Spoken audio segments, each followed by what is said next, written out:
Hey there. Welcome to the Cloud Cinema.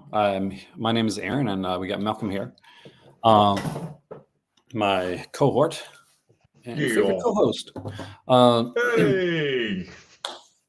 By the way, today is kind of special because when you think about it,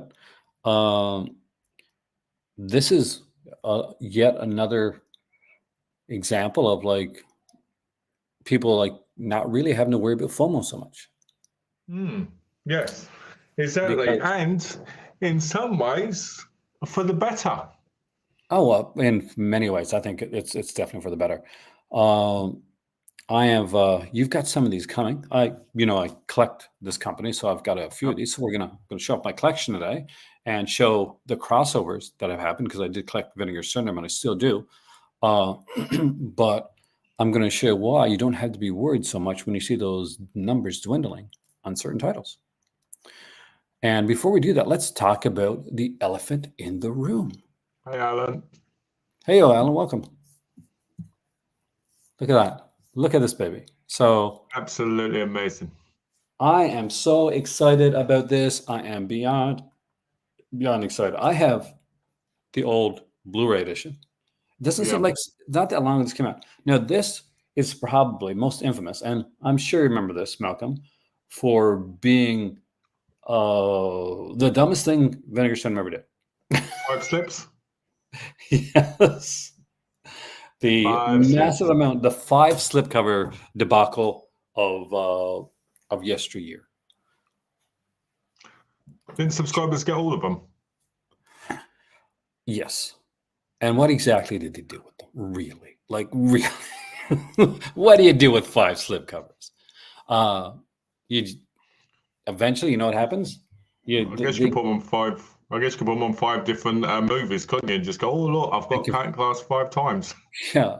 Or just eventually, what happens to a lot of these, unfortunately, Malcolm, is like they take the best 1 or 2, and the one's on display, one's on the case, and the other 3 end up getting beaten up. Yeah. It's sad. One thing I am drinking water today. I am being healthy. I'm going to be healthy and tell everybody this isn't Dr. Pepper. This is blackcurrant. This is blackcurrant for poisons you. There you go. Now you didn't buy Cutting Class, did you? I had Cutting Class. I got in a. I don't. Oh no, you probably didn't. You didn't see that video, did you? Mine, probably. I got 78 Vinegar Syndrome Blu-rays for $200. Did I not see that? Okay, I want to check out a video now. And this was one of the ones that was in it. Someone was selling them on eBay, and they sold them to me for like $380 each, which is brilliant. Nice. Cutting Class is a great film. I love it. It's really silly in some places, but it's a lot of fun. And I'm glad it's kind of 4K because it's one I want to put back in the collection. And hopefully it'll be looking a lot better. The only thing I ever complain about this thing is that I wish there was more than just that same image, in the middle. That's all I wish. But I'm sure, like maybe when they switch it around or something like that. But for me, no, it's not just A side and B side. Okay, for me, for this one right here, I'm a massive fan. I talked about this when they first started doing these 4K releases. As you know, I'm pre-VHS. I'm old. I'm CED. So this here are meant to look like CED discs. And that's what that round thing in the middle is like, the way CED discs look. And I absolutely adore this. I am so excited. I kind of wish. I like the artwork. I just don't like it being the same images. You know what I mean? You like to see it be different. No, it makes total sense for it to be different. Different. 100% agree. I kind of wish that this here, and you see this kind of wood grain thing. I kind of wish it would be black on the outside and the wood grain, but on the inside.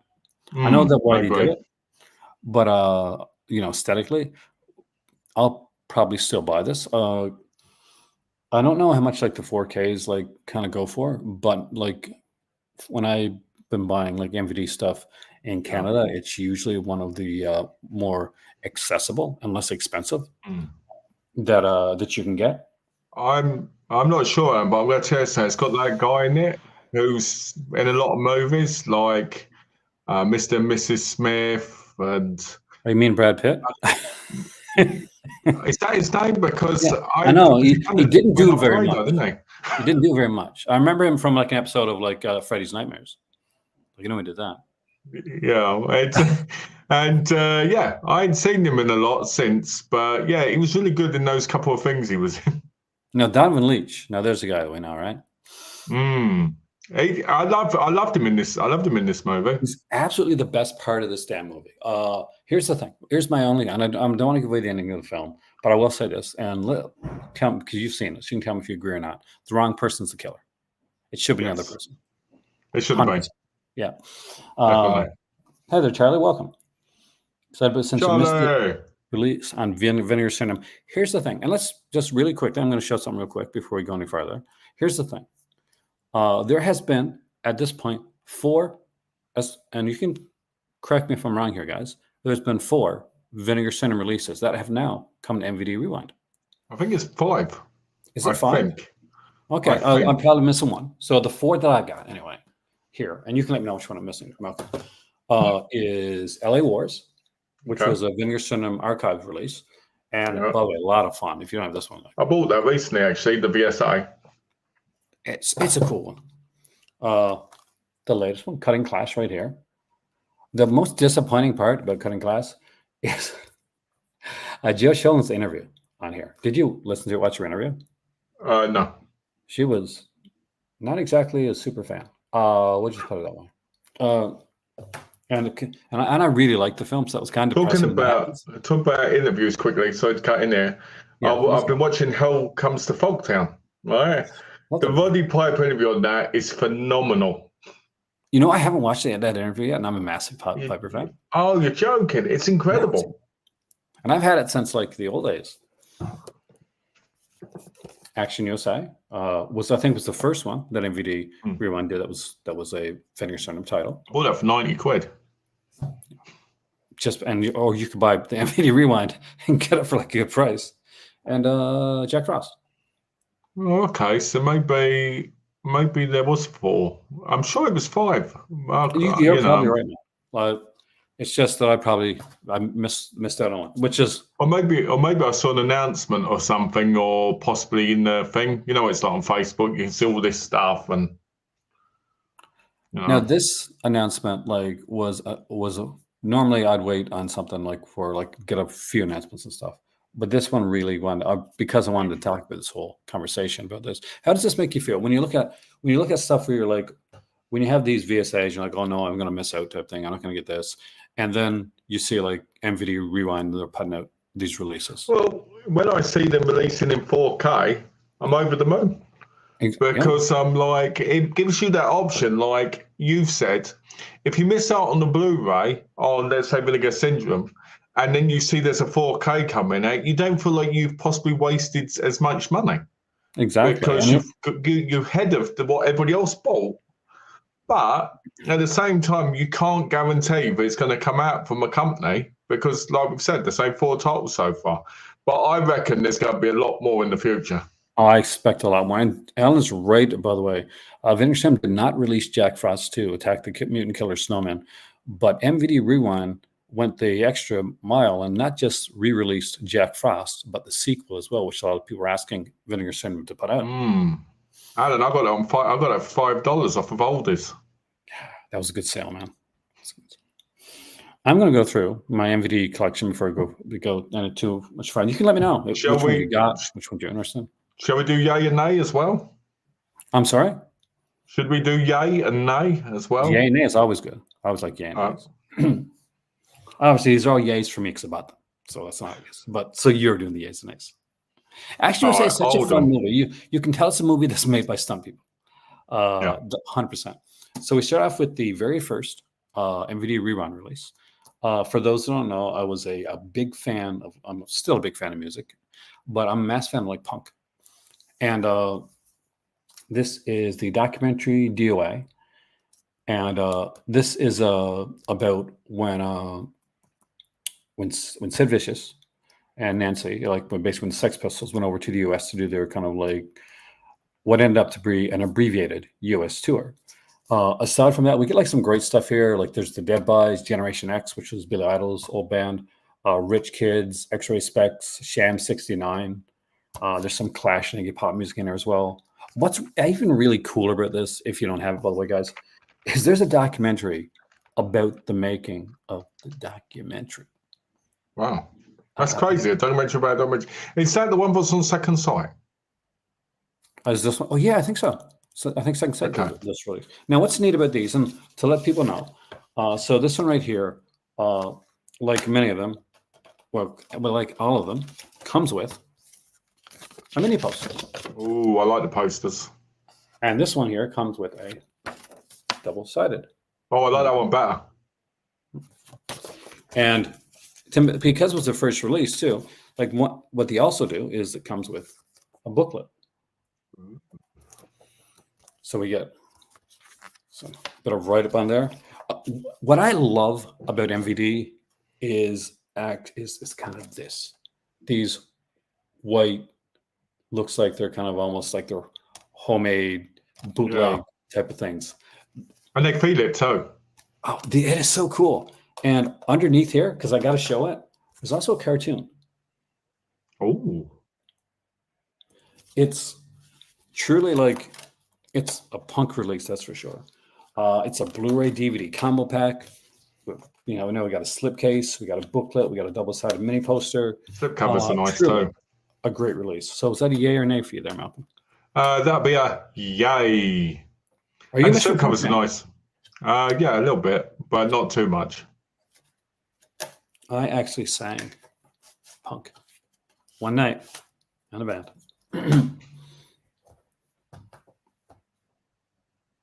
Ooh, nice one. EH. Babes and Pilots. Number 2. That's a yay. Oh, talk of the Killer Tomatoes. Look at the features. By the way, this is their early stuff before they did even more features. The question is that really special features, or is it where they go presentation in this? So you got that trailer. So give you an idea, and this is an early one before they get into a lot of special features. There's an audio commentary, deleted scenes, like 7 mini featurettes, any running from like 14, 3 minutes, 5 minutes, that type of thing. Attack Killer Tomatoes, the original 8mm short film with optional audio commentary. Gone with the Baboose Land, the original 8mm short that inspired Attack Killer Tomatoes with optional commentary, which ran 32 minutes long. Theatrical trailers, Easter egg, trader spots, that type of stuff. Nice. I would consider I like the slipcovers because I like how they always look like rental cases. Yeah, it is so cool. Now, everyone of mine doesn't have slipcover. I'm sad to say. There's a couple that don't. Oh, it sucks when that happens. I know. But I bought a couple of them at Walmart, and they didn't have slipcovers on them. Black Eagle, which is completely a John Claude Van Damme movie. Totally. It's not. It's a Sho Kosugi movie that's got a little bit of because he plays villain. Jean-Claude Van Damme's a villain in it, isn't he? Like in No to Retreat, No Surrender. Exactly. There's 2 cuts of the film here. There's a 93-minute theatrical version of this film. There's a 104-minute extended cut as well. So if you are a fan of this film, this actually is a very good way to get it. There's a short making of running around just over half an hour long. I've got the 101 Films version. Which I'm going to guess has all the same features, right? Probably, but it doesn't look as good as that. I did have let's see the 101 Films do the mini posters too? They do on some releases, but not on all of them. I don't think they did on my Black Eagle. There's no double-sided for most of them. So very special when it's double-sided one, like DOA. Yeah. So that's number 3. Are you yang or naying this one? I'm a yay in it because even though it's not that great, it's still a lot of fun and it is retro. And I missed number 4, but I did get number 5, and that is Return of Swamp Thing. What was number 4? Was number 4 the Bolo one? No, I think it was later. I think it might have been a John Claude Van Damme one. It was probably Double Impact or something like that. I think I might have. Oh, Deaf Woman. Deaf Woman? Maybe. Was it Deaf Woman? Okay. Yeah, it could have been. Oh, AWOL. It was AWOL. AWOL. Okay, there we go. Which I think is called Lionheart over here. Return of the Swamp Thing. I love this film. This is such cheesy fun. And I do love these slipcovers with these like fake stickers and all this stuff. It's crazy how realistic they look like as well. When you show them on the screen, they look like they're actually on there. They do. Again, there's a brand new audio commentary plus the archival audio commentary. There's new interviews like galore on here. It's going to get even better soon. So yay or nay for Return of the Swamp Thing? That's a yay. And Entertainment Hell, how can you want to forget No Retreat, No Sweat? Who doesn't like that workout scene with the guy with the lollipop on his back while he's doing the push-ups and everything? That's incredible. No Retreat, No Surrender. That's an incredible movie. Kino, that's a great release. By the way. One of my favorites that not a lot of people talk about. Went to Kolan on a mission from God. Be back by 5. So this is Jean Cryer. Oh, what a title. It's actually a really good film. Basically, when Jean Cryer was younger, he actually wrote on his refrigerator this here, and it would later become a film. So the beautiful Ione Skye, I'm not sure if you remember her now, Malcolm, but she was like one of those 80s goddesses, is in this. Here's the thing: this would be a very important release for MVD Rewind for a very special reason. So Richard Scheckman, the director of this movie, and this is a very kind of a personal, just a good like character study film, would really hook up with MVD Rewind.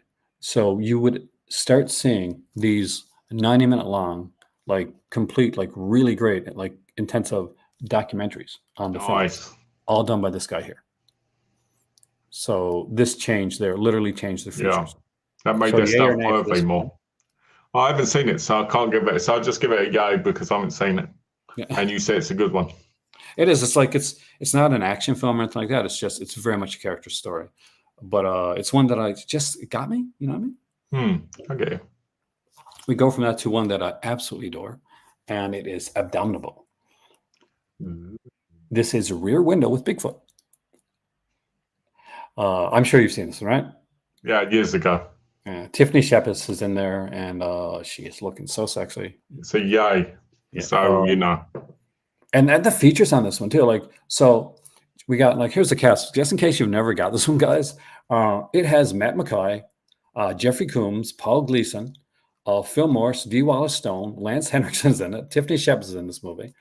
There's 2 short films.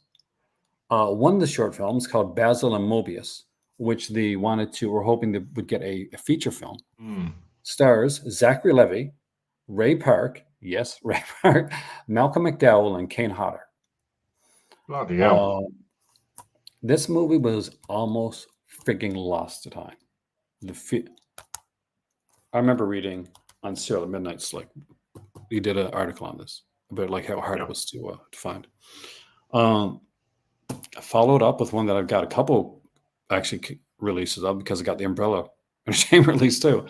And it is Nicole Kidman and Tom Burlinson, of course, from The Man from Snowy River. But it's the movie that showed Nicole Kidman nude for the first time. And that is Windrider. Ooh. When she was at her hottest. Oh yeah. This is like, see, she'd been like more of like a child actor before this. And like, this is when she'd become like an adult. Yeah. So I guess, you want to take that step and you want to kind of like, okay, I'm an adult now. Let's do one. You want to go, what you want to do is you want to go, you've now become a woman. Bear it all. That's pretty much actually what happens there. It's actually not a bad film. She's naked in as well. It was a bit of a, like the fact that she had gone from like a child star to an adult, when she did this, it was a bit of a like, oh, clutch my pearls type of thing. This one doesn't have a lot of features on it, but it's a really fun little film. Look at it right there. Oh, when she had that sexy hair. She was naked in Billy Bathgate as well. Oh, was that before this one? I think it was after because it's got Dustin Hoffman in it and some other guy. Oh yeah, I did that because she walks out of the water. Pick up like DOA if you don't have it, like Charlie. It's a really good one. Okay, is that a yay or nay? By the way, have you seen Windrider before? Yes, it's a strong yay. Right. I'm sure that'll come on the partner labels at some point. Sure, like maybe 101 Films or something. I'll put that too. You know, this is a good one. This is one of the best ones. Actually, yeah, I was kind of surprised. I actually really like this one. Do you remember this one had a lenticular cover on VHS days? Yes, originally on the VHS, yeah. Great cast, by the way, guys. Michael Rooker, Leslie Hope, Sean Alex Thompson, and Tony Todd, Mr. Candyman himself, is in this. It's got a great synopsis as well. It's actually a really good film, guys. Final Justice, I've got coming from Aldous. I still don't have that one. This is one of the ones I need to pick up when I get back to Canada. I had it in my hands too. It's a shame. It's a shame you weren't in Canada doing that yourself, because you could have just ordered them. Yeah, I would order a whole bunch of them. $5. At that price, hell yeah. But the good thing is, like, when I go to Sunrise, these are always the cheapest. Like, all the partner labels are always the cheapest. Always under $20, sometimes under 10. But yeah, Shadow Bitter is one of the. So when you go in Sunrise, let's just stop a minute. So when you go in Sunrise and you're picking up the disc, do you have like a cart or a basket? And when the guy's scanning and that, do you do like this maniacal laugh, like like an evil, I have a cart. I have a basket.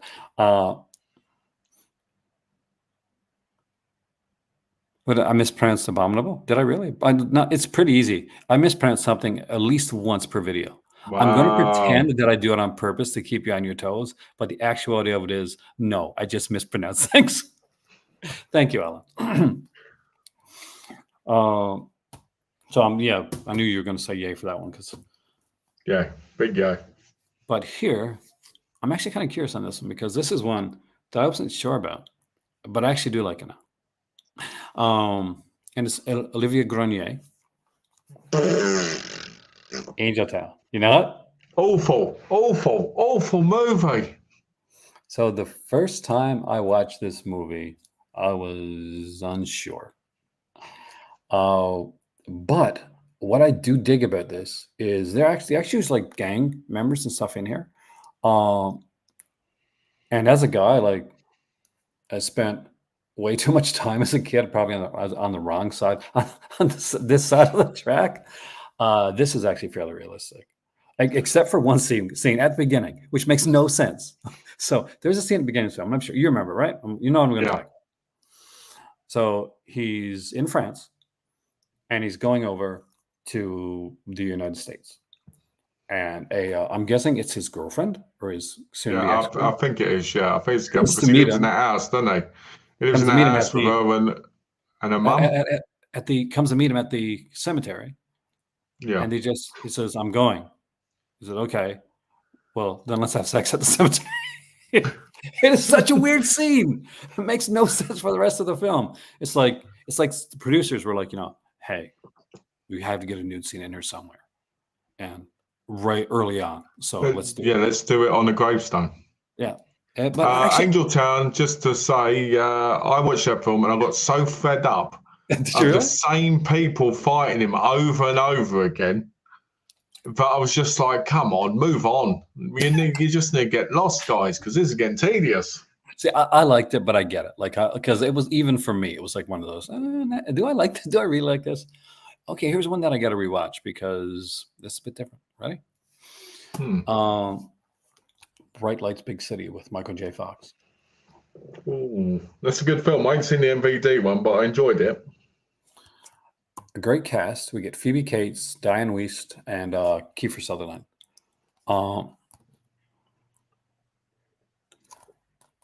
You know what? When I rewatched this, I was a bit disappointed. Oh. Now, maybe it's when I watched it too. Like, sometimes you watch things, and it may not be the right time. So maybe I think I got to rewatch it. See, I love Less Than Zero, right? Fantastic. I really love Less Than Zero.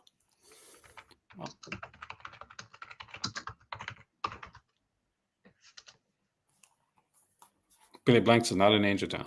And who doesn't like Billy Blanks? Man, Tybo, come on. Show him some respect, man. If anyone here in this chat made as much money as Billy Blanks made on Tybo, just saying. That's what changed his life. Not these movies. Tybo. Tybo changed his life big time. Are you ready for another Olivier Grenier film? Ooh, let's see it. It's a good one. Nemesis. Hey, Uncle Fister, welcome, man. It is Nemesis. Yo. Is this a yay or nay for you? I've not seen it. Same as the trilogy. I would say no, either. No, I've got the 4-pack. I've got the 4-pack 101 films release. Oh, but you haven't got to watch it yet? No. What's really cool about this one is, and I think the 4-pack, I'm sure the 4-pack has it too. There's like different cuts. So there's actually a Japanese cut of this film. It was only put on Japanese Laserdisc. Yeah. And it's so rare that there's actually Japanese subtitles that are burnt in. You just can't get them out. You can't take them out. Oh. But they put like there's director's cut. Of course, there's a Japanese cut of it here. It's of course director by the late director's commentary by the late great Albert Pion. Love his stuff, and I actually really love this film. I love this one when I was a kid. Tim Thomerson, the great Tim Thomerson's in this one. Yeah. Deborah Shelton. Mm. Brian James. Oh. And Carrie, I'm gonna get this name wrong, but it's a big guy in martial arts. Who's Deborah Shelton? Hiroyuki Tagawa. You would know. Yeah, you're talking about the Japanese guy from Mortal Kombat, right?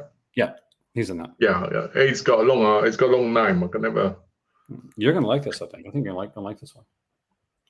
Thomas Jane's in this too, by the way, the Punisher. I want to know who's Deborah Shelton. Don't make me slap you, man. Okay, this first one, unfortunately, I'm gonna be sad to say I have without the slip. Hold on, we need to get prepared for this. Get ready to. Albert Pion was definitely a genius. He's so underrated. But I freaking love this movie. I got that 101 films again. Yeah. See, here's the thing. I got the 101 films edition during a sale. I enjoyed it. Me and him enjoyed it so much that we went out of our way to get this edition. Because the 101 films edition sadly had like jack shit on it. I know, because I have them both. This has a full-length, 90-minute long documentary on here. It's got a Don Murphy portrait of producer featurette. It has some archive stuff. That's a 1993 pilot episode of the Double Dragon cartoon series. VHS home video trailer, which I love when they do the VHS trailers. A whole bunch of like stuff, archival featurettes, marketing stuff. Just really, really cool stuff. That's what you love. Has it got a poster? Actually, it does. So when you do. Basically, remember when I said I took it on my posters and stuff? I just haven't got it put back inside. Oh, okay. But yeah, this is great, Charlie. Yeah, it's. But I got the other one as well. I've got the green one as well. Centipede Horror. So I've got both. Radioactive Dreams and Sword and Sorcery. Good. I'd love to see Radioactive Dreams get a good release. I'm still waiting on that. Yeah. All right. I like Sword and Sorcery. I've got it. So, we've all been talking about the greatness of Billy Blanks, right? Yeah. And you love Karate Kid, but you want to get better than Karate Kid? Well, of course you do. Because sure, Pat Morita's okay, but what if it's Billy Blanks as a wise janitor? I'm not even joking. Welcome to Showdown. So if you have ever seen the Cynthia Rothrock movie that VSA put out, the one where she basically does the nudity, the bad guy in that movie is the hero in this movie. So I'm guessing you're not a fan. It's such a cheap man's. I love watching Billy Blanks as a janitor going, oh, I can't help you. I can't do this. I can't do that. Billy Blanks, you can't do nothing. You can't even act. Patrick Kirkpatrick's in this. What's kind of cool, Brian James again shows up in this one. What's really cool is there's this massive fight at the end. And like Billy, and this kind of like a fight club, like a school fight club type of thing. And like Billy Blanks is just there. And he's not doing like anything, like he's other guys, like the kid is getting like crap beaten out of him. Yeah, and he's standing there going, yeah, he basically says so. But after the fight's over, then like Patrick's character comes in, right? And he's like, oh no, I do not accept this. Then Billy Blanks kicks some butt, and they're like, "Yeah, Billy Blanks, yeah, you come in at the last minute after the kid has done all the work. Yeah, you do that." I actually really like this movie a lot. It's fun if you like the cheesiness of it. Like, I'm not It's gonna such a weird film. It's a weird film. The love interest is hilarious in it as well. Oh my God. It's one of those films where you feel like, and I mean this in a positive way, like aliens came down and looked at us and then said, "Let's make a movie." And they made Showdown. No Billy Blanks 4K boxer, because that would have to have Jala Mahi in it. Canadians answer to Bruce Lee, except Billy Blanks came out of the forest after a few years, and taught us Taibo. By the way, did you ever have Taibo? Be honest. I did. I had a couple of the DVDs. Me too. Man, were they not brutal? Holy crap! Yeah, like they were. Like you get on, you can show us on TV. Anybody can do this. I'm like, I'm not anybody. I did it for a bit, but holy crap, man! Talk about being in pain after a workout. He did. He did Taibo. And he also became a dancer on Dancing with the Stars. Did he was he on Dancing with the Stars? Because I don't know when you're joking, when you're not. I will say this though. To be honest with you, I think Billy Blanks is one of those many guys in America that had the talent to be a phenomenal martial artist star, but they just didn't have the acting ability, you know. And sadly, that's why with a lot of these, look at Matthias Matthews, is that his name? Yeah. Great look, phenomenal physique, but a terrible actor. Jeff Wincott, you had to put him in like the bad guy roles at the end type of thing. So exactly. Fights. Jeff Wincott, good looking. Can't act, and his first movie was Prom Night. I like Jeff Wincott. I think he can act. He's not as good as his brother, but still. Sure. Now let's get to the. He was a poor man's Wesley Snipes. That's true. Nemesis 2, 3, and 4. No Where's Olivier 5? Grenier in this one. Where's number 5? We don't talk about number 5. We don't. So it's like Angel 4. We don't talk about Angel 4 either. Yeah, or like that other like American Ninja that we don't talk about. Yeah, there you go. Yeah. But like this is Sue Price in all 3 of these. So she was a bodybuilder girl. Prepare to see much more nudity than the other films. Tell right now, especially like the latter ones. But I actually dug these. Some people don't like them. Did anybody here see these? Have you seen these, by the way? You haven't seen any of them. No, I haven't seen the first one. No. They're good. I mean, you don't have to see the first one, see any of the other ones. But no, actually. Are they on one disc? I think it's 2 discs, actually. Let me just check. This much make a lard of me. Entertainment Hell says, oh no, that was mean. Poor man's Wesley Snipes equals that's mean. Well, I don't know. I always thought B Blanks looked like a mixture between Wesley Snipes and Sidney Poitier. I kind of see that. That would be big and never was with Mark Dacascos. I mean, yeah, Mark Dacascos did some great stuff, and he's a damn good actor. We did make him in a different way. He just went in the TV route for a lot of this stuff, you know, which Y50, what's that, Iron Chef America, right? Yeah. And The Crow. He did The Crow too, that series. Stairway to Heaven.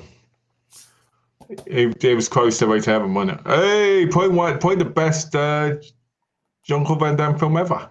One of the reasons this is really good, one, Jean-Claude Van Damme is like amazing. Just ask like Space Ice. Just go watch one of his videos, you know. But here's the thing. Jean-Claude Van Damme graces you with not one, but 2 of him in this film. And just when you I like how different they look as well. Like one looks really strong, and the other one looks like he's a model. You know, best scene in this movie, everybody. Right at the beginning when he does the splits, and you see that bubble bum, right, and he's doing, and all the women go, oh, and that's not for me. My mum, she used to always squeal when that scene came on. That's how I remember it. Well, I'm surprised. I've never seen a movie where John Claude Van Damme did the splits before. Dennis Rodman is not a poor man's Wesley Snipes. Oh, hell. Dennis Rodman doesn't even look like Wesley Snipes. And acting was like, aside from maybe a couple movies, was he done acting wise? Even though I do like the song he sings in the end of Double Team. I love that song.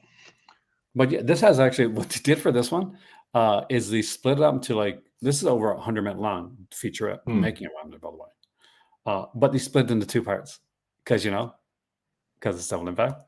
There's a lot of stuff on here, by the way, great stuff. Let's talk about Double Impact for a minute, right? Sure. This is probably Bolo's best villain role, because I think he's better in this than he is in Bloodsport, because he's got more of a kind of evilness to him a little bit, but he's just there. It's just there. As in Bloodsport, it's in your face constantly. He's doing this and all that, but in Double Impact, he's just like that guy. Do you know what I mean? Like, he's just like, you know what I mean? This is the pool scene, right? What's that? Double Impact.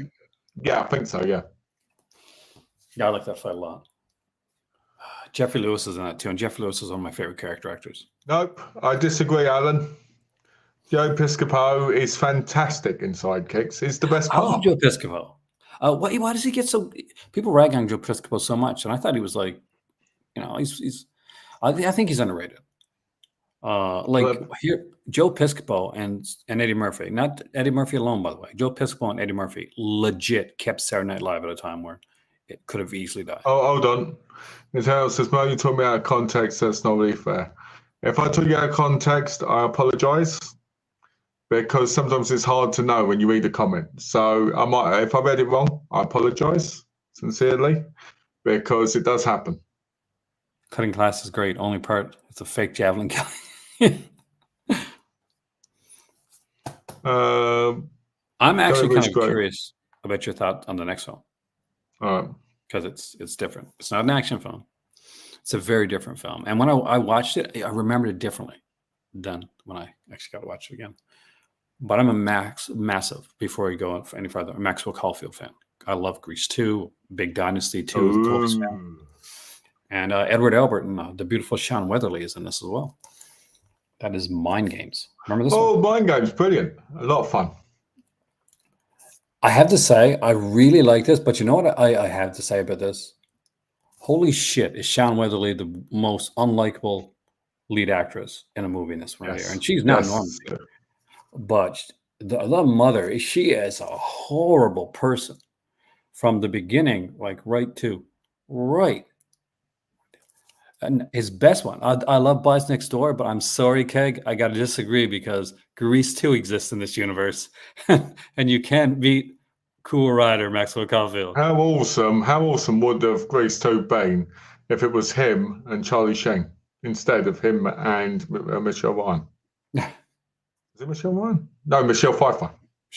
Michelle Ryan. I think Michelle Ryan might have been a little young during. Yeah, she was in EastEnders. Yeah, but you know. No, this is really, really good. There's a massive 108-minute making about this.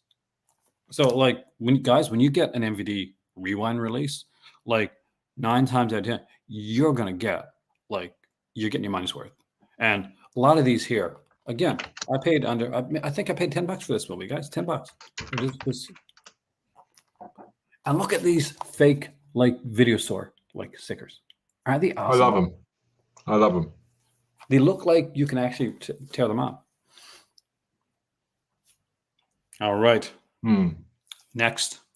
Hey there, Mike. Welcome, man. And I love this movie. I want to know what your thoughts are. It's Mikey. Is that the Evil Kid movie? It's the Evil Kid movie with Brian Bunzel. It's what The Good Son should have been. Yeah. It's silly, I tell you. And what a cast. We got Josie Bissett, Lyman Ward, John Deal, who, look at him there, way different than the maniacal killer he played in the first Angel film. Yeah. Ashley Lawrence from Hellraiser is in this as well. Brian Bonzel, who was the bratty little kid in like Family Ties, much better in this as a psychotic. And man, does he do a good job as a psychotic He character. does. I was blown He was away. channeling that. He was channeling that day. Yeah, I'm like, and because I've watched The Good Son too, which is okay, but this is so much better. One, this guy kills. Way like this is definitely a much darker film than The Good Son is. But The Good Son gets more fame because of it's Yeah. But Mimi Craven is in this. Wes Craven's wife. That's cool. It's definitely a great cast overall. Oh, Mike, if you haven't seen this one, it's Mike, and this is called Mikey. You got to pick it up, man. It's a fun release, and again, freaking feature-length, hour-and-a-half documentary on this thing. Probably now. I've got Orphan coming from imprint actually. Ooh. I need to pick that up. If a film's got Ashley Lawrence in it, I'm going to pick it up at some point. Did Michelle Wine ever get naked in a movie? No, sadly. If she had it done, I would have had it. Yeah, trust me, so man. I'm telling you, when you watch her in EastEnders, the zombies one that she did. Courtney's versus Zombies. Yeah, because I thought she might. We're going head to head. That's a good movie. With the undead, you can fall them for a lead, but they won't stay dead. I love that. She's stacked. That's all I'm going to say.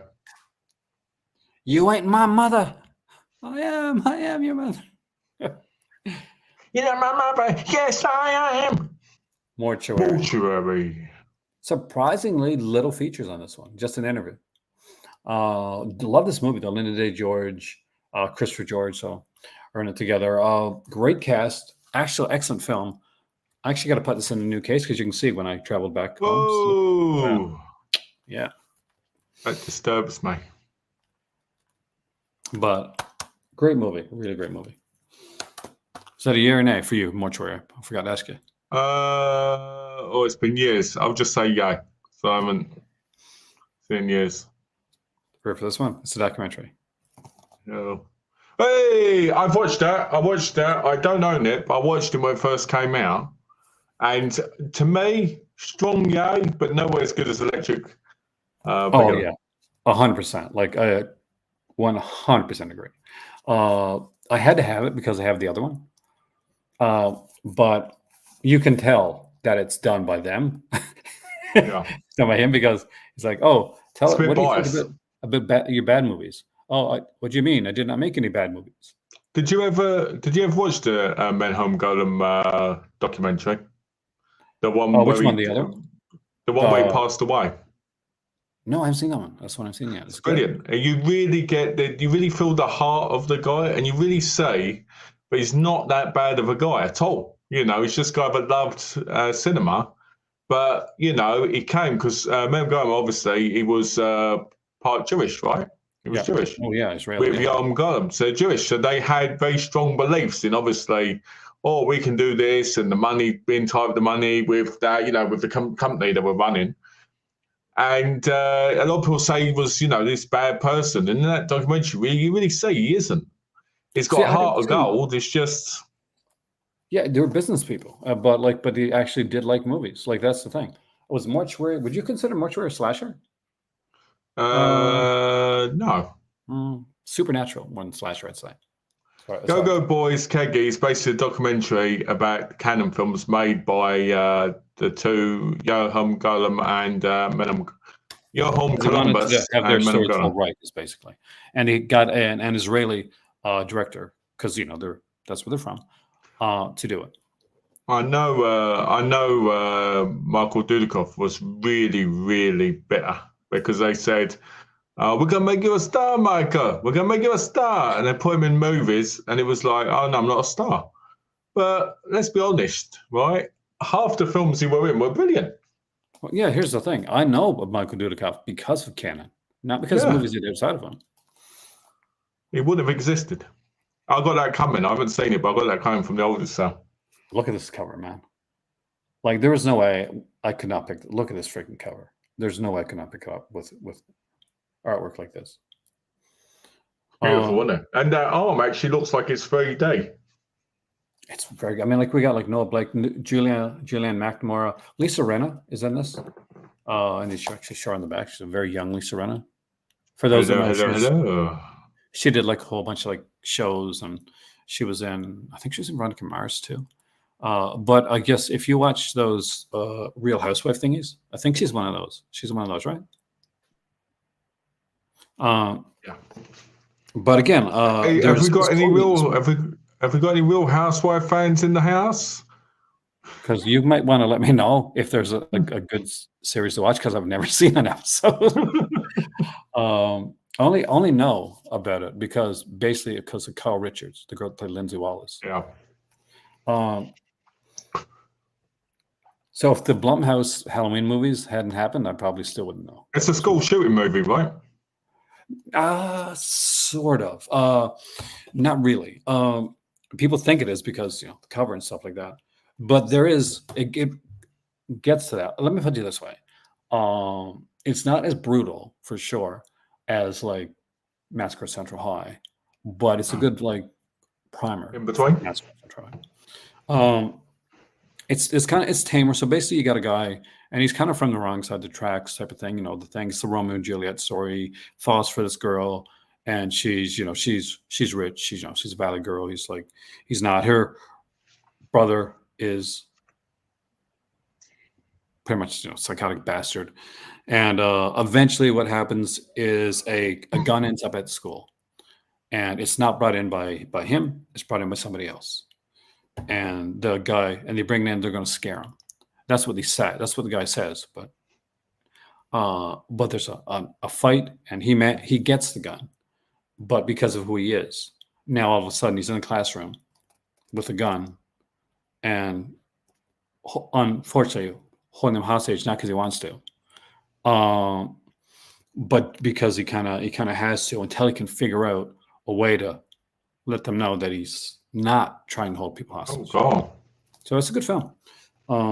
It very much, if you've ever there's an easy way doing that. Just unload the gun, take the bullet out, put it in the bin, and throw it outside the window. Well, but also that would have been a really short film. But also, the guys were kind of like, the bullies were kind of psychotic, but too. So there's that. That's my entire MVD Rewind collection, guys. I know. Whoa! So you didn't have the Bolo one? No. Actually, there's a few I don't have. I don't have Final Justice. I don't have I was gonna buy more, but what I do have though, an MVD visual, which I do want to show, from the Marquee collection, because I really do love this movie, and I don't think people talk about it ever. And I really like. I like comic books, guys, and I really like Daniel Close. He's kind of like an indie artist. So this is Art School Confidential. Ooh. If you've not seen this, see it. It's really good. Look at the cast too. You got John Malkovich in this movie here. Sophia Myles is in this one here. Angelica Houston's in this. It's just such a good movie. This was sent to me by viewer Albs because they knew I was like a massive fan of this film. So they knew I'd treasure it. And I freaking love their MVD Rewind just like this. I never thought I would, like kind of this kind of white like thing. Yes, but if you ever put something with art, but if you ever put something with art on it, I'd be massively disappointed. Yeah. It's kind of like when you get like one or two kinos, right? When you're starting to get kinos, you're like, oh, this is kind of plain, it's not really. Yeah. And then you get used to those discs. Exactly. And then you get a bunch of kinos and you're like, oh, I like the look of this. Okay, let's do this. So you've got that collection, right? Yeah. So let's say, what could you imagine would be the next 4 Vinegar Syndrome titles released on MVD? That's actually a really good question. Let's actually talk about that. Because as far as we can tell, the ones we've seen that have come out are Cutting Class, for those that have come late, Jack Frost, and they put a Jack Frost 2, which is baller. Action USA, this was the first one they put out for Vinegar Syndrome, and LA Wars. So it's 2 VSAs what they've had so far. I think 2 VSAs and 2 regulars. So we've had 2 actions, we've had two horror, Third one coming out is horror. Oh, so no, sorry. Cunning Class is horror. It's a slasher film. So I'd say you're looking at like some kind of the earlier stuff that that they can get the rights to. I reckon the Bees could be one. Did you see the Bees? I'm not sure. I mean, I don't know if it fits. I could see it. Hey, bonus. I barely understand English, man. I'm trying to learn French. Hey, Matty. But cheesy nachos to you, Matty. There you go. Yeah, there you go. Cheesy nachos.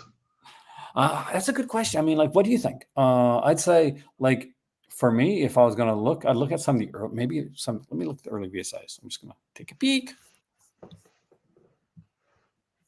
Did you see the features on? I want to see if there's any different features on here. No, it looks like all the same features from the VSA release for the Vinegar from the other release. I got to pick up this release. I think I do. So I'm going to go to Vinegar Syndrome, and I'm going to go to the VSAs. I should put up on screen, shouldn't I? I can see. Is it Savage Dawn? 100%. 100%. I can see that one coming. I can see those two. So I would say I would not at all be surprised to see like the martial law ones, necromancer, spellcaster, easily. Yeah. I would love to see them put out something like some of the early stuff, like Evil Town and Savage Harbor. Those would be great. But they can pass on House of Usher, and by the way, so can everybody else. Just pass on that film. I bought that. I bought that for 30 quid. Let me know if you like it or not, because I'll be honest with you, Malcolm, 4 times, and I still haven't finished it. 4 times. Well, I like Dr. Jekyll's Dungeon. I thought that was great. Actually, here's one right here. Actually, I really like Dr. Jekyll's Dungeon. That one I actually didn't mind. Champagne and Bullets. Can't imagine. Do you really think they'd do Champagne and Bullets? Because I don't know. LA Wars came out. LA Wars. So I could see Champagne and Bullets because here's the thing. Hey there, Alex. Welcome, man.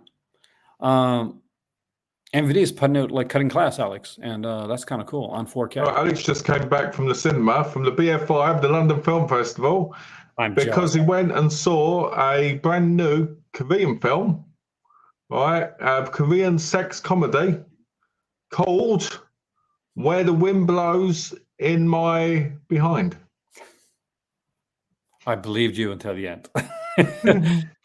MVD, well, here's the thing, Matty, because MVD picks up this stuff that Vinegar Syndrome like don't have the rights to for long periods of time, or just that for me, this is great because here's the thing. It really cuts down on, like, so many people get stuck on FOMO, fear of missing out. Yeah. And like, oh my God, I better get this release here. All this is, it's 566 of 4, but there's 4,000. And once this is gone type of thing. But now, once this is gone, like, this might be gone, but the movie's not gone. And some people are like, oh man, I got the lenticular of Jack Frost, but I am 100% buying Jack Frost 2, Attack Mutant Killer Snowman. That's a fun freaking movie, man. Well, thanks for the correction, Alex. It was a Chinese film. Oh, well, that's shame on me, isn't it? Let's mention what Saltburn as well. Yeah. I'm sad, guys, because I'm going to be missing the Moroccan Film Festival this year, the Marrakesh Film Festival, and it's headlined by Scorsese. Yeah. I'm working on, hopefully. I'm still trying to work at it. So, like, actually moderate some stuff. So, I think personally, I think you should go to the Canadian Film Festival, right? And you should invite all your subscribers to come. And I think you'd be surprised. I think a lot of them would fly across the world to come and see you. I would love to go to a festival. You know something, like, in all seriousness, I almost actually ended up like in part of like one of those things at one point, but it did not work out. I'm sad. Have you ever thought about going to a convention and having a table? No, not really. Well, I go to conventions and go to other people's tables. If the thing is, though, I'm at a convention, like I want to go eventually to one of the. I want to go, like I'm going to go to London to the it's closest for me for conventions, right? So I'll go to conventions. I'll go to conventions there. Now, if somebody's there, when I go there, like 100%, like don't not say hi to me. Come up and say hi. I like it when people come up and say hi to me, unless you're going to like say like super mean stuff. If you see me and you see me in the public toilets, just tell me you want to talk to me, and we can talk privately. I mean, it's nice. I mean, it's always nice. I've only had a few times when people are like actually like recognize me outside, because I do YouTube and I have a very small channel. I don't expect anybody to recognize me. My parents recognize me, but no, there's a few times like it's nice. It's I went to England, right, and I went into town. Alex recognized me, ran up to me, went, "Yo, it's you," and I went, "Who? Who are you?" And he went. And that's how we ended up meeting in person. Did he do the "I'm not worthy"? Yes, I do, Matty. I want an encounter from a fan. I've already had it multiple times with Alex, so I need more. I'm addicted now. Yeah, addicted. Did you see the latest Thanksgiving trailer? No, I haven't seen it yet. I'll check it out after the video, though. Yeah, that come up today, didn't it? There were so many good films during the film festival, but I preferred going to like the seminars where people talking. Knife Plus Heart. Have you seen Knife Plus Heart, Alan? I love Knife Plus Heart. Alex told me, I'll kid you not, he told me his favorite character in it is Mouth. Did you like it? I mean, like in all seriousness? I love the style of it. I like, like when that person's outside in the rain, the things happening, because I can't say, because obviously it's, I understand. And the lighting. I think it's a phenomenal film. I really do. I think it's the closest thing to a full-on modern Giallo that you can get. It does a great job. Like it does a really good job. And unfortunately, some people aren't going to watch it because of certain reasons, and that's a shame. But I recommend giving it a chance. I love the characters in it. I think it's a very, very, very good film. And I really wish that there'd be like a proper deluxe version. Didn't Vinegar Syndrome put out Vinegar Syndrome partner label put out a release of that? Yeah, partner label put it out because it had the slipcover with the weapon with the knife in it. Now there's something like I would say, I'm not saying MVD wouldn't put that out, but like who would put if Cutting Class is the latest MVD Rewind, could we get another like early horror from from Vincent? I think we could get something like Incubus. That was a good release. Do you have Incubus? Yeah, I love Incubus.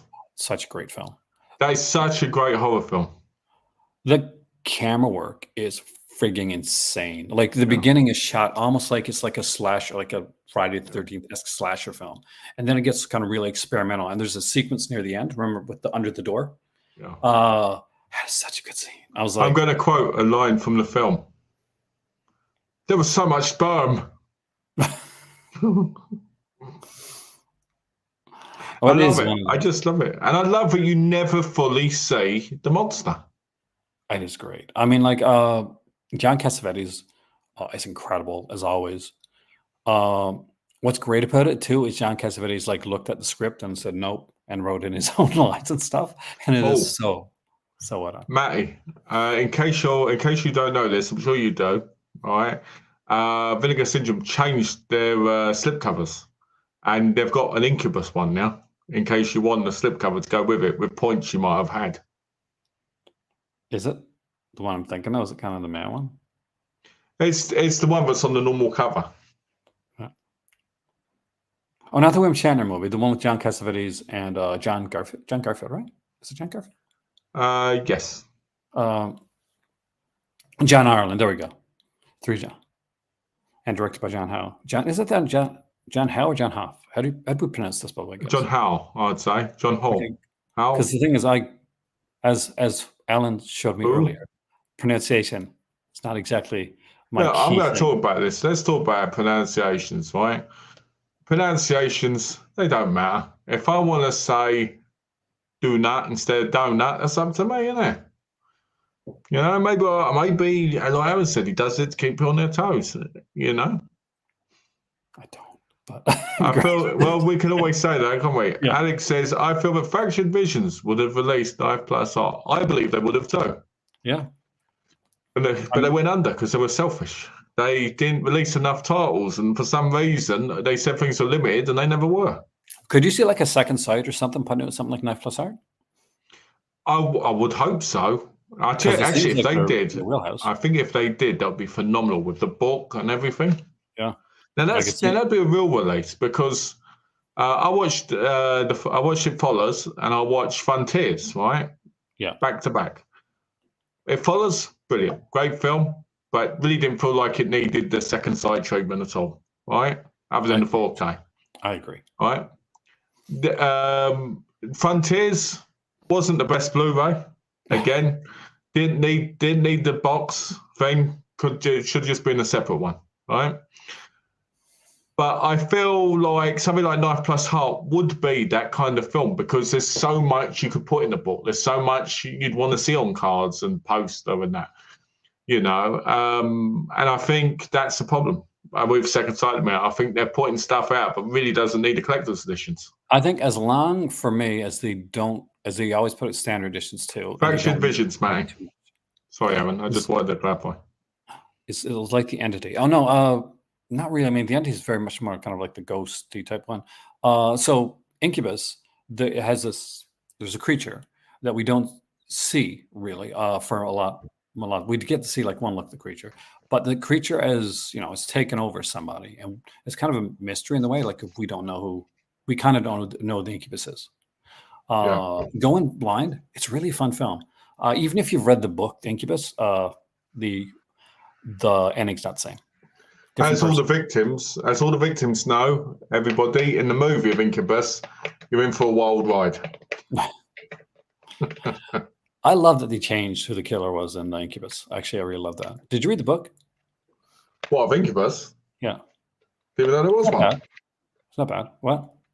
I said I didn't even know there was one.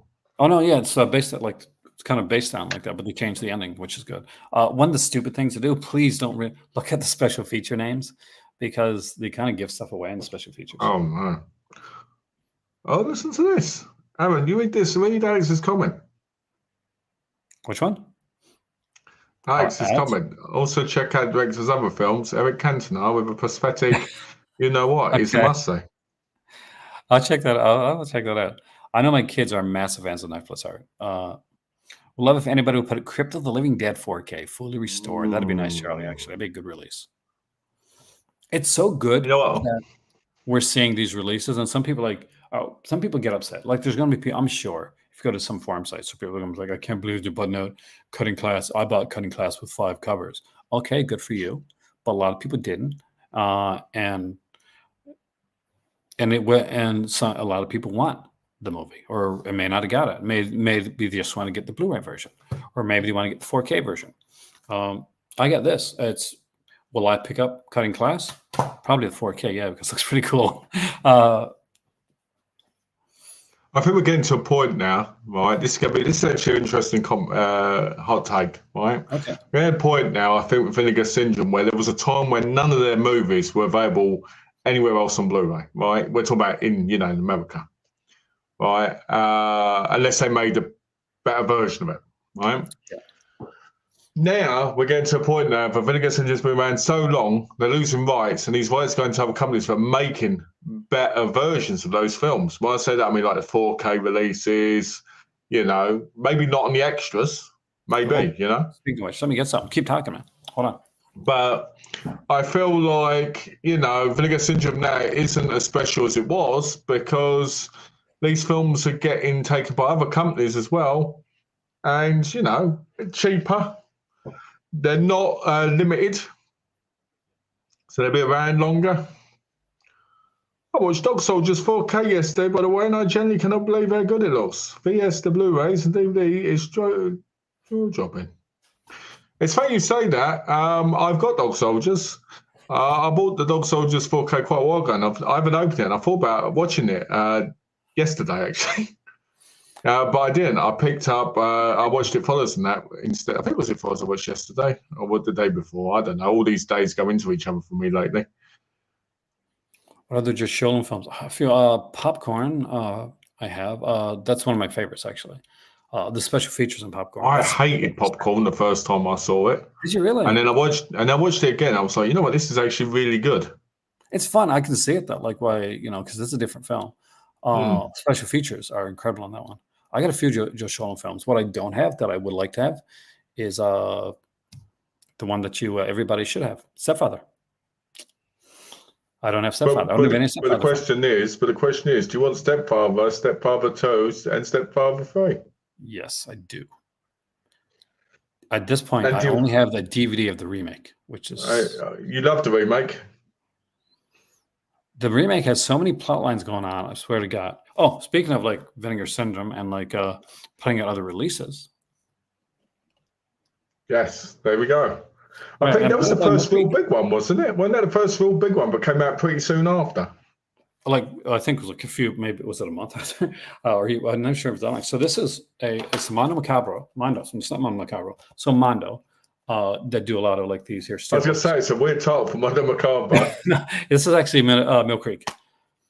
And way better, by the way. Mondo Macabros do like a series, basically a steelbook series. So this is number, I think, 46, yeah. So you can collect Mondo steelbooks and they come across different companies. They're not allowed with certain company. But look at this. Look how good this is.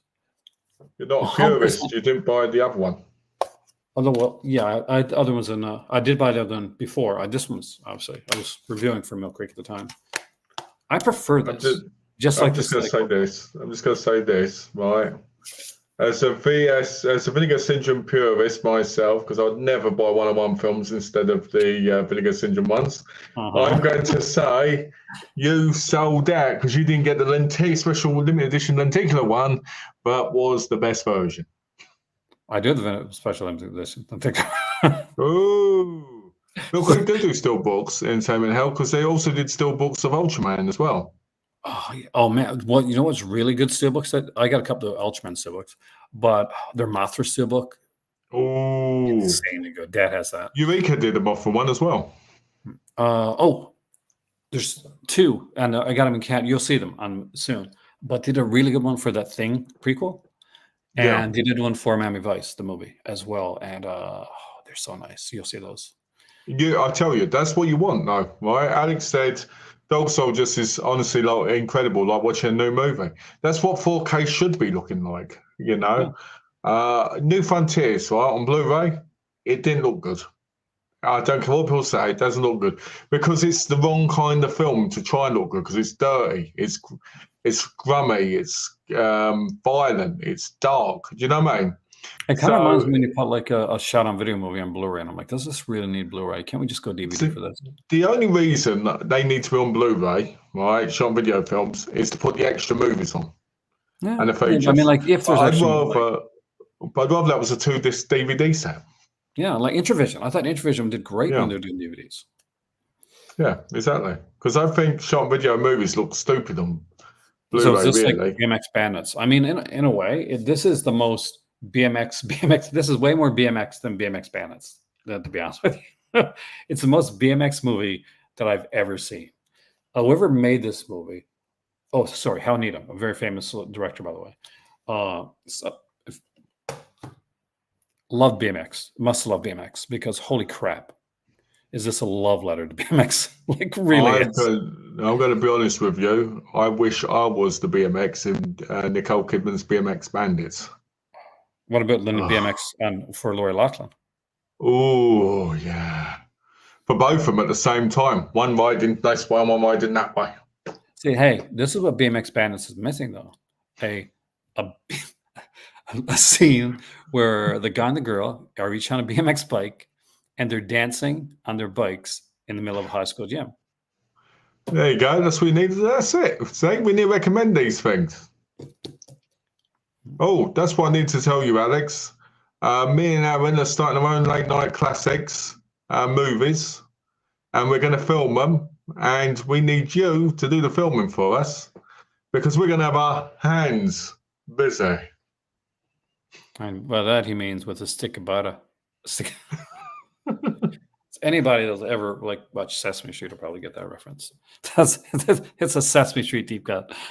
It's got a 4K TV. Nice, congratulations, Charlie. Oh, I just got 4K TV. Finally, I can watch some of the 4K. But the question is, Charlie, did you look into it and buy a good 4K TV, or did you buy a budget 4K TV? You can still get bad motion blur. Because I didn't have motion blur in mine. Like I cannot believe you bought like 2 4K TVs and neither one of them had a way to turn off motion blur. Like, my God, man, I had a okay. Now I'm going to be honest, and like an okay, not a good, an okay 4K TV, not even like middle range, and even that could turn off the motion blur. Now, one I got now is top. I do consider the LG C1 a top line. Yeah, when it comes to that. Well, you know, shout out to the Trender man. He helped me find the TVs I was going to pick. Well, technically, he helped me, but Donna said, let's get the Sony one, you know. So we ended up getting that. You know, well, she didn't. Yeah, you 65-inch. But well, technically, we saw the TV. She bought it, told me she bought it. And then I was like, because I was like, you know, Alex had found quite a few cheaper TVs that were apparently just as good or better. So, you know. But it's good to have a guy like Alex being able to like look out for stuff for that for you. Oh, I'll tell you this, right? Alex, right? He's a genius at this stuff. When you look at Alex, is like what I call a master of his craft, right? Fantastic recording films with cameras, like got perfect angles, beautiful, absolutely beautiful eyes for, you know, for the scenery, right? And I had to wait then because I was like, poor guy thinking, he's saying he's got beautiful eyes. But beautiful eyes for the scenery, you know? And just incredible intelligence when it comes to technology, you know? I'm very proud to have him in my life and as a important person of my life, you know? He's like it's my family. So, you know. Oh, look, I've had a good 4K TV. Like you say, in the UK, it was bloody expensive. I understand that one, Chad. Yeah, always.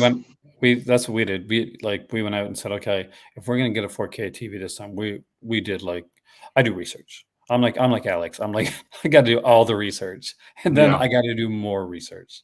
And him's like, you know, do some research and we'll get something. But I made the mistake of like the first time getting a 4K TV, and then like plugging in my Xbox Series X, right? And I'm like, oh, it can't do a lot of the 4K things that you should be able to do, right? Because it didn't have that port. You know, look for that nice port. But this one was like, it just was like, okay, yes. Hey, made Alex blush. There you go. Say. Well, but yeah, and I got to it's well deserved.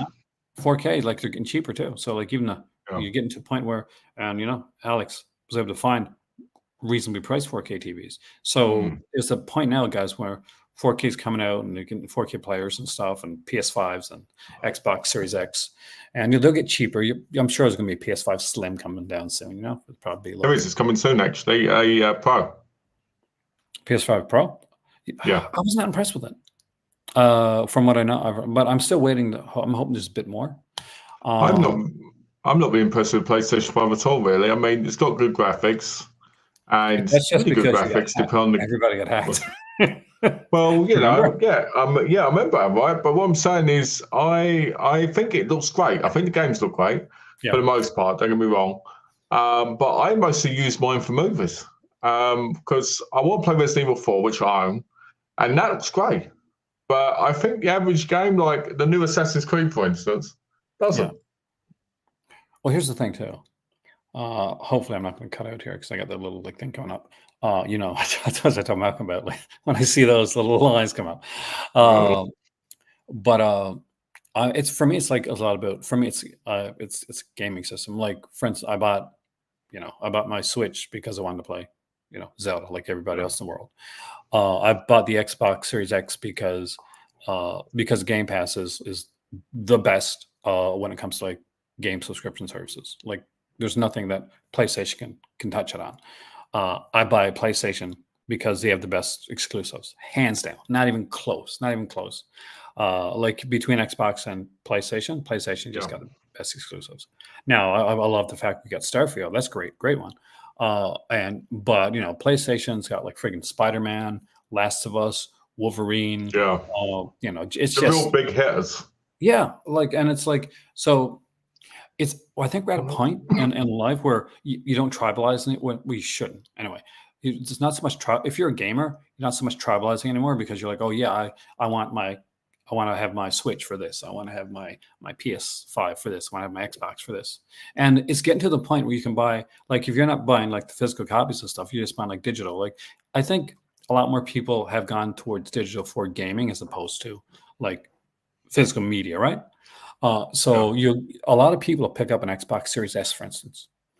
Not as powerful, but you know, you got your Game Pass, play it on there. And now what's Xbox doing with some of the newer TVs? They're putting Game Pass as an app on the TV, and you just got to buy like a controller, which is freaking incredible. Well, Smart. I'll be honest with you. I'll never fully buy digital games. I'll buy them with the cheaper games, don't get me wrong. But when it comes like... Actually, you know, that's a lie. If a game comes on there and I ain't played it and it was, let's say, £6 on there and in the shops it's 20, of course I'm going to buy it on there for £6. But I won't do it with expensive games. I'd never buy a full price game on digital because I want to complete that game, possibly trade it in to get another one. Well, for me, it's a different story. Like, because I live in Morocco and there are no places for trade-ins, so none of that. Hold on a minute. You're telling me you can't get games everywhere? Oh, we can buy physical media games, yeah. But we can't go to like there's no EB Games or anything. We got like Virgin's like mobile stores and stuff, and they have like games there, and like almost every place Marjan has like video games. Hot take. This is the golden age of gaming. I wouldn't be. I know you said that, but it actually kind of is. But I still like my NES version again. Like, Super Mario, can't beat it. No, of course not. But I mean, like, for me, like when I came here, I wanted to play the new WWE 2K23 because I absolutely adore like the like GM mode. I play the hell out of that. You can get 2024 when it comes out. Oh yeah, 100%. If they take off GM mode, like I care not. But you ain't got the AEW game yet, either, have you? No, I don't. I Fight Forever. No, I want to because it's more like kind of what's the word I'm looking for? Arcade. It's more arcade. Yeah. As opposed to sim. Like WWE is sim. It's very much simulation game. I personally find simulating games now kind of take away from the fun aspect a little bit. I mean, it depends on the game. I mean, like for wrestling, I'm okay with it. I prefer arcade games. But for like racing games, I 100% want an arcade type game. Yeah. Because I'm like I'm a Dreamcast guy. Remember like the Dreamcast?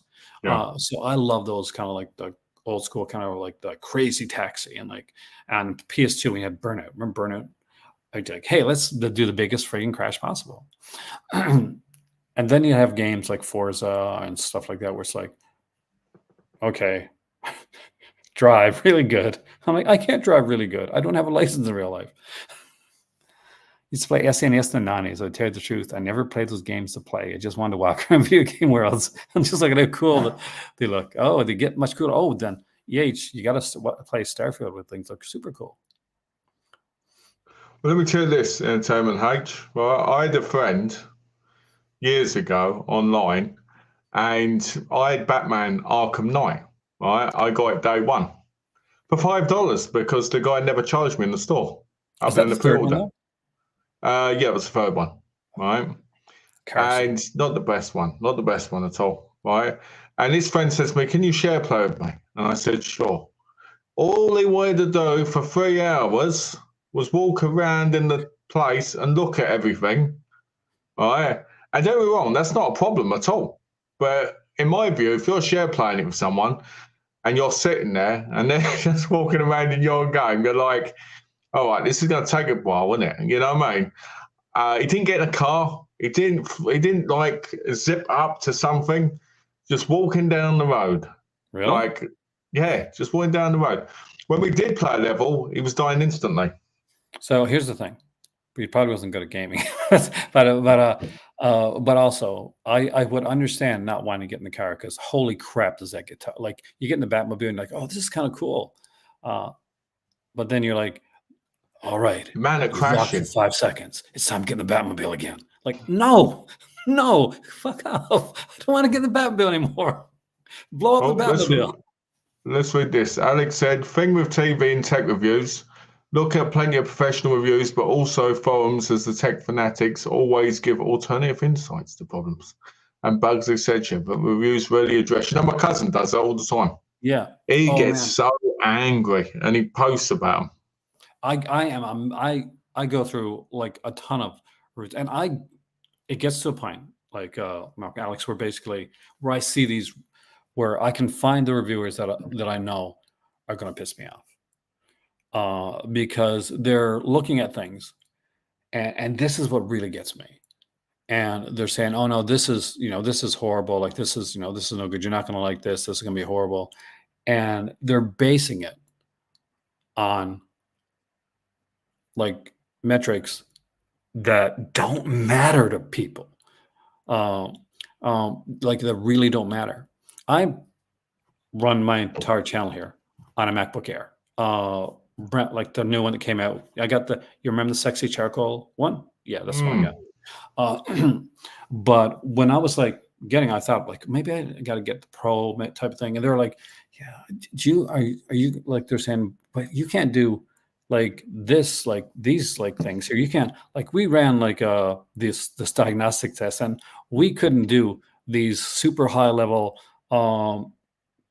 like completely like massive techie things. I was like, it's a freaking Air. What are you doing? What are you doing with your computer? Who the hell are you a hacker? Is that who's buying these regular? No, it's not. You know who's buying these computers? People that want like to play games, but like write stuff, do maybe do some basic programming, maybe do some Python, maybe just like do some regular stuff, use iMovie, use GarageBand. They're not looking into like this super like oh my god, I can't hack the I can't hack the government. Okay, good for you. Now fuck right off. Well, you know what? We've got big news. Big news just hit the chat. Oh, really? Tomorrow at 2 p.m., me and Alex are going to go and see Saw 10. Which one? Saw X. You know Saw 10. Oh, okay, nice. Let me know what you think. Yeah, I heard some good stuff about that, actually. Yeah, we're going to go and see it at 2 a.m. tomorrow. And if we end up doing a chat or something, I can talk about it then. Cool. Don't look forward to Assassin's Creed Mirage, Charlie. The reviews, and from what I've seen of it, looks horrendous. You never met, so here's the thing, though. Sometimes, maybe like not a well-reviewed one that actually turns out to be good. Saw 10 will be the new Barbie at this rate. I'd love that. I'd love that crossover. Barbie meets Jigsaw. Did you see Barbie? No, I haven't seen Barbie yet, but I will say this: Margot Robbie. Oh, I loved her when true story. One of the reasons I fell in love with Madonna is because Margot Robbie was in Neighbours and she played a character called Donna. That's right, she did. Actually, I forgot about that. Didn't say Saw 10 sucks. No, I didn't actually. I'm a massive fan of the Saw series, and I think it's going to be good. I think it's going to be way better than Spiral. I'll tell you that much right now. I can tell from what I'm gathering from it, because I've seen a couple of clips of been here and there. Saw X looks like it's more character driven. Yeah, they wanted to put like John in there as much as they could. Yeah, because that's what sells. Yeah, well, it does. Like they had to get a new. They had to basically get a new character. Like they invented a character like in the fourth one because direction. Yeah, it's the director one. Yeah. A lot of people apparently are attacking Shawnee Smith because she looks weird in Saw X. You're like, oh, get a life. What, you know what I mean? Like, come on. You mean the girl that plays the drug addict character? Yeah, the one who plays Amanda. So it was 10 years after. Are they attacking the way that she looks? Yeah, have you seen the trailer? Oh, hold on a sec here. It's like, hi. Are you attacking Shani Smith because you don't like the way that she looks in a movie? Get a life. Thank you. That's exactly it. Exactly. I mean, just be glad that you've got the original characters back. Hell, Hoffman was it. Hoffman's apparently in it. But from what I've read, but he's not in it. It's like a voice or something. Oh, is Hoffman in it? Real? Is he really? Apparently, his voice is on the phone or something. That's what somebody said. I don't know. I'm kind of curious about that. I'm really curious about it. I look forward to Saw 18 with a sequel. Well, at this rate, the last one I said that. By the way. We've had this way, I'll tell you, Alex, there will be, because once Tobin Bell sadly passes work, because it's like 82 now, Saw is, in my view, Saw's dead. Because Tobin Bell is Jigsaw. I don't care what people say. And I will say this as well. To me, Saw is more successful than things like Halloween and Friday the 13th and all those now, in modern times, because the character is actually believable. Well, I've heard, Malcolm, that they've already recast the character. With Deborah Sheldon? No. Billy Blanks, obviously. Oh, no, that'd be great, wouldn't it? Yeah, they could do like... We could then call him the cheap man's Tobin Bell. Yeah, cheap man's Tobin Bell. And be like, you put in the tape, and it's like this Taebo workout, and you're like, just kill me. You might as well. Yeah, all the traps are Taebo workouts. Yeah, like the hardcore ones, right? Yeah. I think that'd be me, right? In the side. I'm looking forward to it as well, Alex. Really looking forward to it. I did get the 4K set. And actually, I wanted to tell you this, Alex, because I forgot to tell you when it turned up. So me and Alex, we were in HMV, right? Alex picked up the Lucas Moodyson set and said, this is the only one that has a clear plastic sleeve on it, right? That same day, I come home and my Psycho set, I kid you not, Alex, was here, and it had a clear slip over it. I like that. I hope they do more of that. I want them to do that more. I got my house by the cemetery 4K today. Oh, that could cause scratches,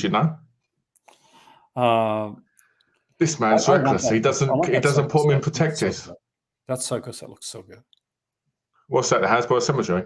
No, the Psycho set that you got. It looks the Psycho one. What I do like about the Psycho set is they're actually in the big standard Am Mor cases. It is like I hate when they put them in those spin ones.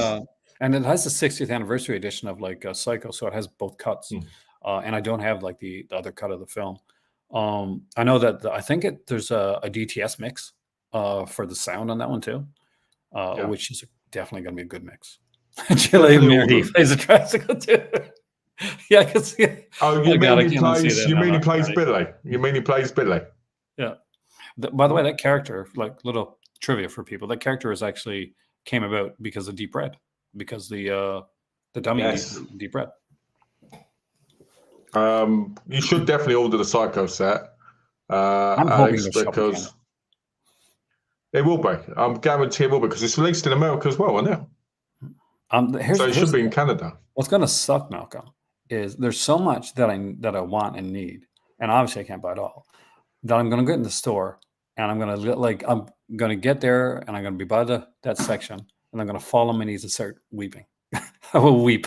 And then this is true. This is true. What Alex said is true. When my Psycho set turned up, it came in a box within a box, and I was like, "What's this?" And it was the Psycho set. Yeah. I like that. I will say this. What I will say is what was I going to say? Oh, I was going to say this. Whatever you buy and you can't send back, just send to me. Oh, there you go. Well, I'm going to send you like pictures and stuff like that. So that's it. The short scope set, I was glad when they sent that in the box. I do not like the risk of things turning up damaged. It's cheaper from Airwaves, no doubt, because they'll send it for a real. How much cheaper? That's the thing, Alex. How much cheaper? Is it, if it's only a couple dollars cheaper, yeah, no. If we're talking like 30 pounds cheaper, that's no. Maybe. Still won't do it. Actually, I'll order it on Arrow tomorrow. You get the points if you order on Arrow, Alex.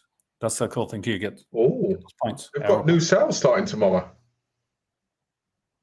Oh, great. So it looks like we're doing a video then. We'll do a stream for the Arrow sale. Well, there you go then. So when I'm going to talk about your thoughts on Saw 10. You come home like, there you go. I don't like Saw 10 because I didn't like your hair. And I'm like, get a life, Malcolm. No, I'll be like, I didn't enjoy Saw 10, but I enjoyed the hugging with Alex while we were watching. Have I watched Jaws 19? I get the joke, actually. Jaws 19 coming to a cinema near you. Technically, it should be. Has anybody seen Sharknado 85? Oh God, they made way too many more of those. Same with the Puppet Master movies. I honestly think they've made too many for the most part. But don't really work. Oh, after part 5, they should have stopped altogether. Yeah. After part 3, in all honesty, but after part 5, because I'm a massive fan of the Puppet Master movies, so I'm like, oh yeah, I can't wait. Because like young Aaron was like this, oh man, Puppet Master. I love Puppet Master 2. It's amazing. Yeah. Puppet Master 3 is incredible. Kind of like 4, kind of like 5. I can't wait. And Charles Band, we're gonna make so many Puppet Master movies. Puppet Master versus demonic doll toys, whatever it's called. And it's gonna be great. It's all Puppet Master franchise. And as a kid, I'm like, oh man, I'm so there. I cannot wait. And now we're getting stuff like Access Rises and stuff down. I'm like, kill it with fire. Well, I'll be honest, I'm looking forward to seeing the Leech Woman one, because Leech Woman's always been one of my favorites. I don't know if I'm looking forward to that one. Oh, really? It's 6.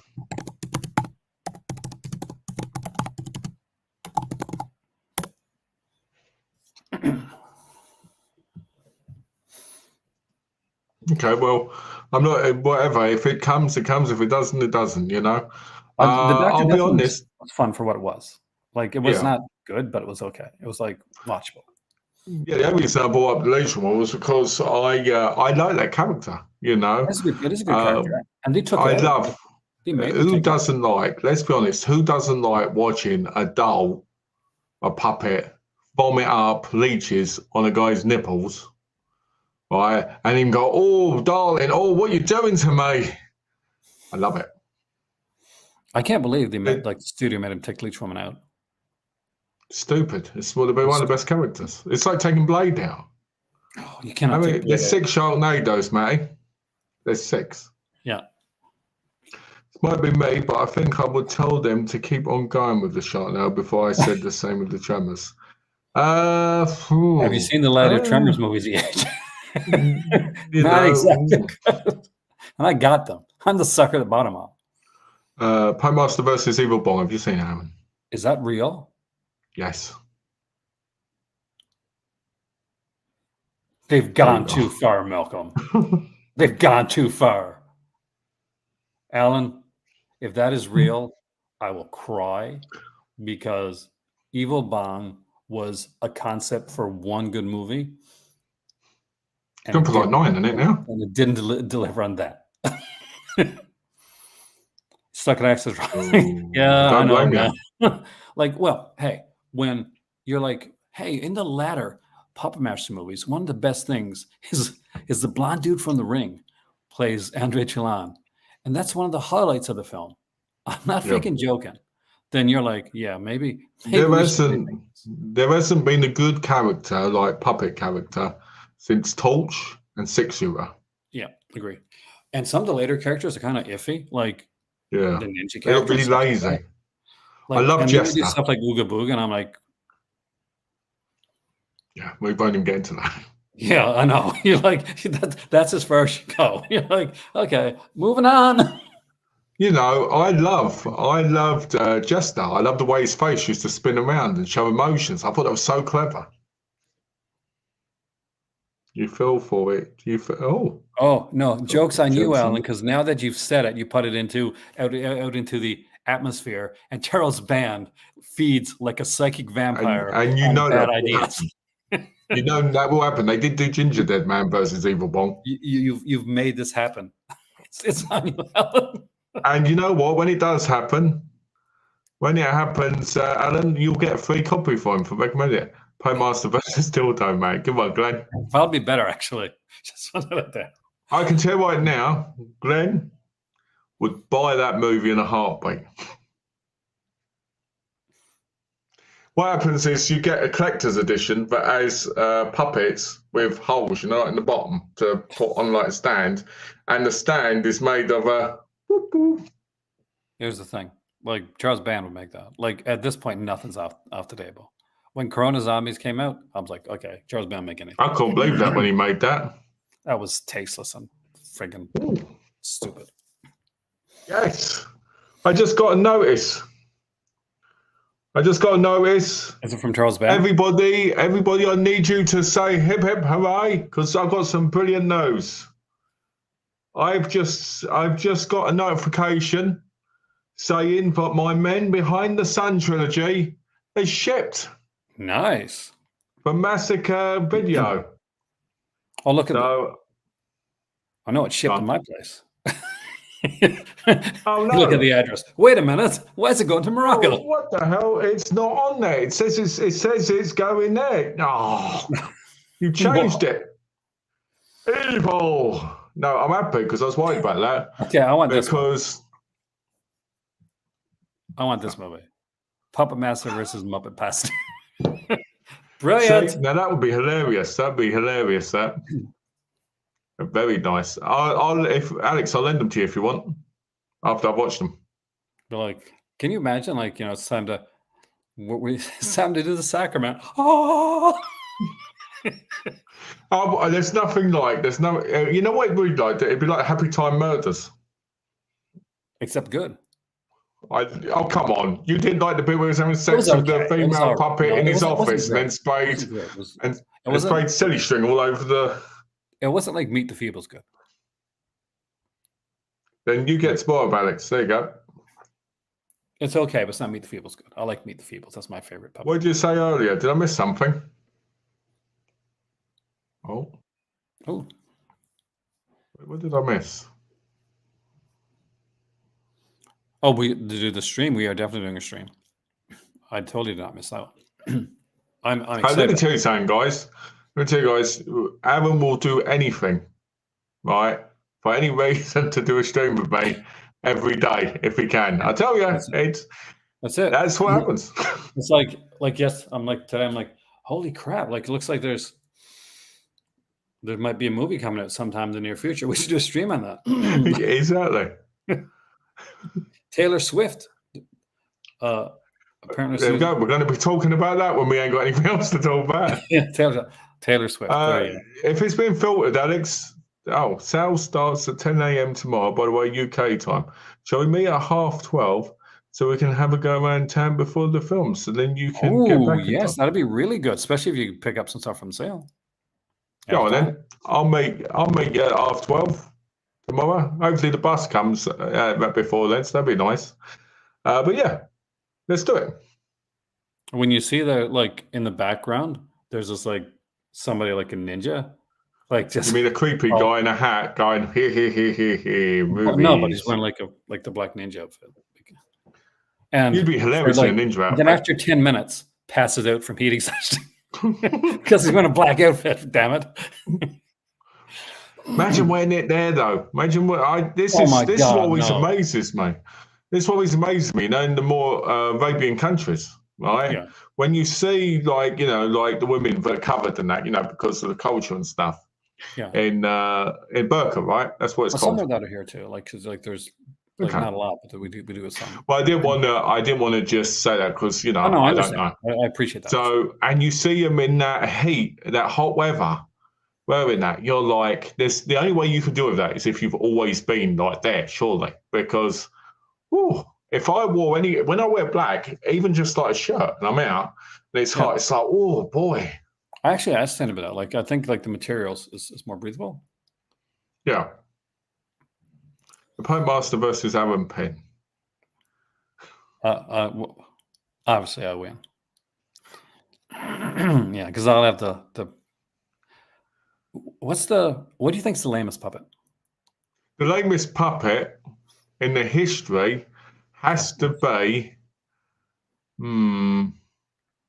I know. I know it's not. I know it's not Pinhead, because Pinhead's brilliant. I love Pinhead. Let's have a look. Let me look at the characters quickly.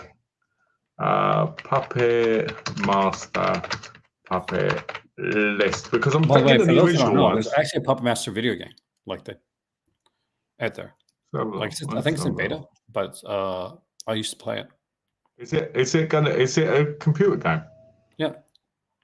Let's have a look. It's fun, actually. And apparently it's gotten better. My daughter plays it.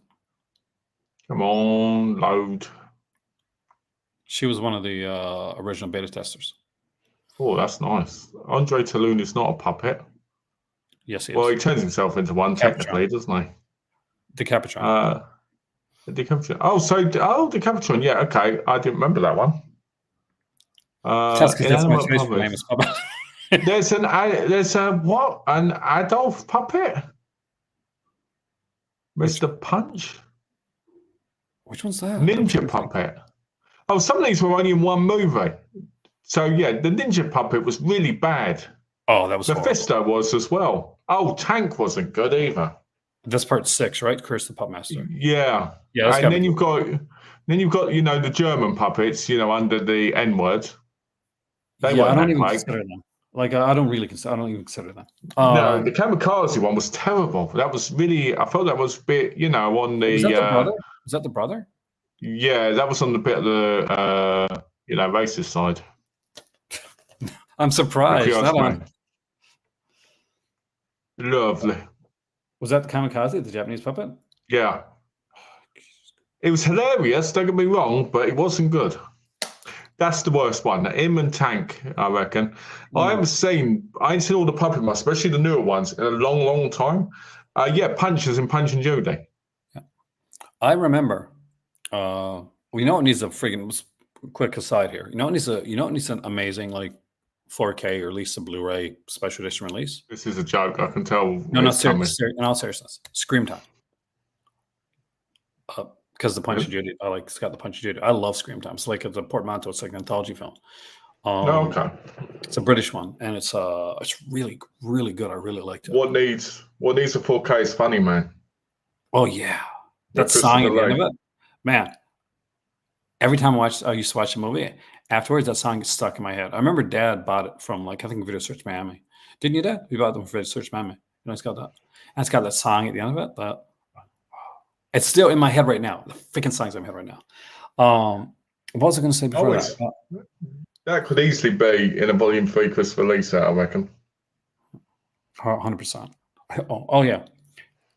Worked at Zeller's in Cornerbrook.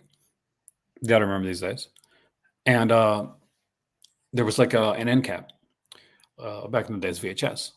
And I was so excited because there was a full moon end cap, $20 each. Yeah. And so I picked up Vampire Journals, and they had a Puppet Master. I'm like, Curse of Puppet Master? Hell yeah, I'm buying that. What a deal.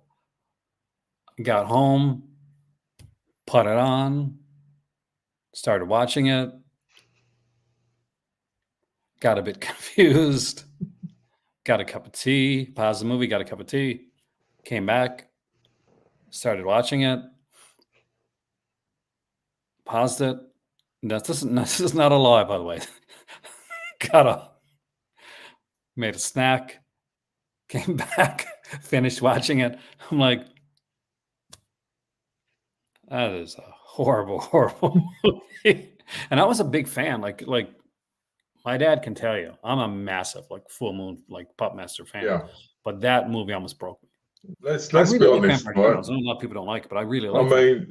I mean, let's be honest, right? If you like things like Full Moon Pictures, Troma, any of those kind of films, but a lower budget, they're not super micro budget normally, but they're on the low side, right? Yeah, it's not like Sledgehammer.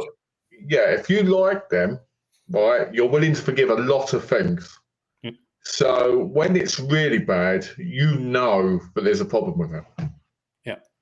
By the way, Meatball Master, I watched that timeline video you recommended. Oh, yeah. Boy, a lot of walking, and a lot of talking. Did you buy it? No, but I was watching timeline because I almost bought it, but Makeflix wanted to charge me like $60 shipping. So I was like, yeah, it's Dave Sterling one. Oh, you get it cheaper. Just go to David on Facebook. He'll do you a deal. You know what? I spoke to David Sterling once on Facebook, and I tell you, the guy should have been a car salesman. Yeah, isn't he like? Yeah, he is. Like we took me and him too. Like during Christmas, dude was like ready to do deals. Like he's such a passionate guy. I have no bad thing to say about Sterling. I can tell that much right now. I got nothing to say about Sterling because I'm gonna be honest with you. As much as I say David Sterling movie and I do the voice, it's all out of love for the guy because as strange as some you said, not strange as when you look at people like David Sterling or any person in film who stands out, you know, when it comes to like producer, director, they're all eccentric in some way, right? Yeah. And that's what makes them great sometimes, you know. Camp Blood, all those movies, I'm not into them that much. You're not into them that much other than the first three, right? Within the Woods. But there's so many people that love those movies, right? Oh, hell yeah. Like they're like hardcore, man. Hardcore fans. You know, exactly. Like, so, and who doesn't love a mullet? The guy's got an incredible mullet. I love his voice as well. Like that timeline. Wasn't that batshit insane? Oh, I loved it. I love what it said. There's a lot of walking going on and not much else and driving and thinking. And a movie, watching a movie, we sit there for 20 minutes of a 60-minute movie. Mental. Horror timelines, they do the Lord's work. He's fantastic, man. He's doing this whole series, like watching all the horror movies and all the sci-fi movies of the 80s. 100% recommend it. It's so great. We look forward to it. And when one comes up, no word of a lie, guys, we kind of plan our day around it because we know we're going to watch it together, me and my better half. Yeah. Dude, the guys watched the new Toxic Avenger trailer. And look, it does look decent. I haven't seen the latest trailer, but I saw the one before. See, I'm a big fan of Peter Dinklage. So that's already a given for me. Like I'm going to want to see it. As Dad knows, I've met like Halpin. He was really, really, what a nice guy. Another guy that can sell anything, man. Like Halpin, what a guy. Well, like I said before many times, Peter Dinklage is one of those actors that if you then don't focus on the fact that, you know, the obvious, right? You would never think about it doing watching him. No, because he's that good. Because he stands out. Yeah, he stands out for his presence. You know, I remember watching him in Game of Thrones and seeing him, you know, like climbing up on a table and that, and being like, wow, you know, not wow was in, oh, he's coming on the table, but wow was in, oh yeah, I just realised I forgot about this because he's basically more on some of those things than the other characters, and you just forget about it. Legit true that you do forget. Like, and I don't mean that in any kind of like derogatory way. I mean that and like basically that I don't think of like anything. He just stands out. He's just amazing and wonderful actor. You know. I saw the Toxic Adventure trailer and I was like, it might be good. You know, I want to get the Toxic Adventure 4K set. Oh, that looks really good. I saw a couple of videos of that. And I'm like, oh, that's so bad. See, another thing, just watch. So many things that are potentially could be in stores that because I'm going to pick one really awesome thing. I'm going to pick one awesome thing that I'll be able to like unbox on here. What do you think? I don't know. I have no idea. It depends what's there. I mean, like if the Toxic Avenger 4K set is there, that's going to be hard. The worst part for you is you're going to be there doing a Black Friday. Yeah. Actually, I watched Manimal when it came on. Manimal and Automan and like. I got both of them. I don't own Man Mor. I've got Automan though. Yeah, Automan's brilliant. I love that. It's fun. I got Man Mor, not Automan. That's this thing. Oh, there you go. It's right there. Man Mor was one of those shows that I really felt could have done a lot better than it did. And if it had been a few years later, it would have done a lot better. Yeah. One, you got a really, really great actor in the role. Yeah. Do you remember Animals? Oh, pardon? Animals. Animorphs? You mean the books? Yeah. Oh, my kids used to love those. I remember those TV series too. Yeah, you remember that? Oh yeah, I had. Yeah, my kids were really into those. Great series, incredible books and series. I'll tell you. But no, like my oldest, my daughter she was like really into Animorphs. I think my youngest one was too. Animorphs and Goosebumps and stuff like that. Yeah. And obviously, I'm older, so wouldn't have been my thing. But I like the series. What? I thought you were younger than me. Well, a little bit. Because when reverse the numbers, I'm 25. So there you go. You're 25 and I'm 53. Oh yeah, that's it. Let's see. There you go. I'll take it. But no, I'm actually looking forward. That's stuff I'm looking forward to. Stuff I'm not looking forward to. Upstairs, the wonderful person that I have upstairs. I'm gonna miss miss highlight, and that's the Lordy, right? Oh, Lordy too. But yeah, I'm gonna miss him. I'm gonna miss him like crazy. I'm gonna miss the cats. And the thing is, in 3 months, cats grow a lot. Yeah. So that's gonna be hard. It's got like what's happening with how's the other cat doing? Oh, you mean Stubby? Still at the vet. Has to stay there until the whole thing, like the varsing side of it. The protagonist from Popcorns and Cutting Class, that is actually very much correct. Yeah, that's true. Donovan Leitch. Great. Two good films put together as a double feature, actually. Also, props into Daniel Garcia, because I also am an AW person, so although I'm not a fan of dancing Daniel Garcia, which hint is actually. I think you like scissoring? Like, oh, yeah, that's cool. Sesame.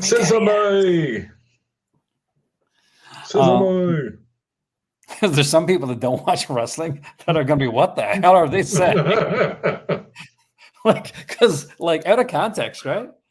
Yeah, it sounds really bad, doesn't it? Yeah, it's like if you're like a WWF fan in the 90s and you hear something like, yeah, we got 2 words. He's greeting King of the Road from Tales from the Crypt. You know what, Brad Pitt? He's in a good episode, a really good episode. I mentioned it before of Freddy's Nightmares.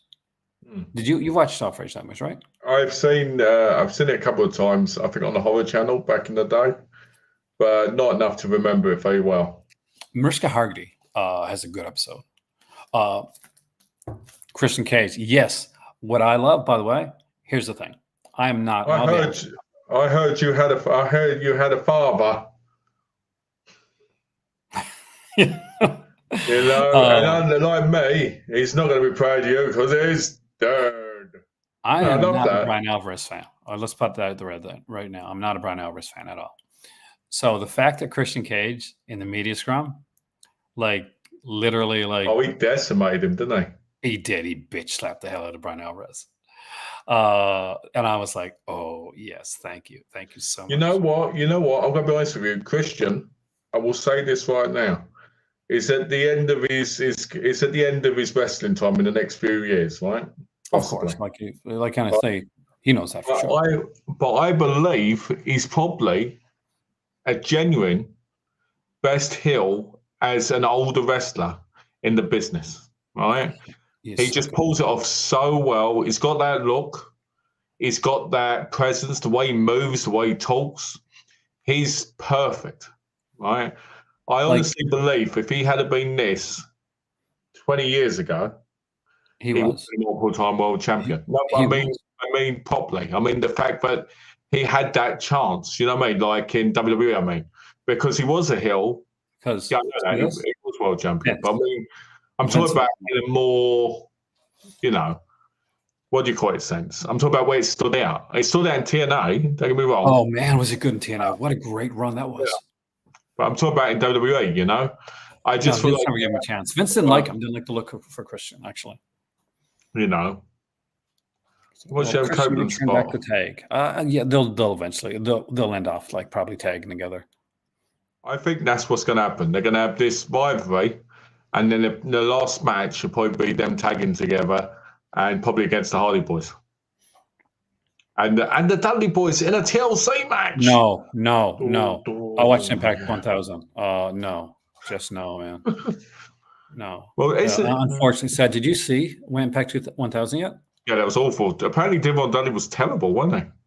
But he's been sick, and so he's been retired for a bit because of that. And he came back, and he actually did some worked out and stuff before. But no, he's got to stay retired. I actually was worried he's going to hurt himself. I can tell you a true story about Claudio Castagnoli, aka Cesario. When he was training to be a wrestler, he came to America, right? And I kid you not, he went outside the wrestling place, and he said, "I've got no money, right? I've only got this." And the guy said, "Sure, I will teach you if you come here every day, right? And you do work and everything, right? And every day you turn up and do this horrendous work before we train, right?" And when people talk about it, they go, he was never tired. He never relented because he was the definition of a super wrestler. All you got to do is look at him and you can see the guy is really tough. He is so good. You know, Blackpool Combat Club's the best damn thing ever happened to him. Yeah. He had potential in WWE, but he wasted it. And here's the thing. Should have been a multi-time champion. He should have been a multi-time champion. No, I think WWE is doing a bit better now. And I hope that they do really well. And I'm hoping that AW doing well and doing London and stuff like that is going to make WWE okay, A game, right? When there's competition, it's better for everybody. More companies out there, it's better for everybody. But the thing is, a lot of little companies, WWE won't take it seriously. Have a big company like AW, WWE takes it seriously, and all of a sudden they got to make better wrestling because they were lazy for a long time. Especially wrestlers they've got. Yeah, here's the thing, because you can never look at that WWE roster and say, well, it's their fault, right? No, when you got Sami Zayn and Kevin Owens and guys like that on your roster, no, they are top, Shinsuke, Asuka, just top talent. They just don't use them properly.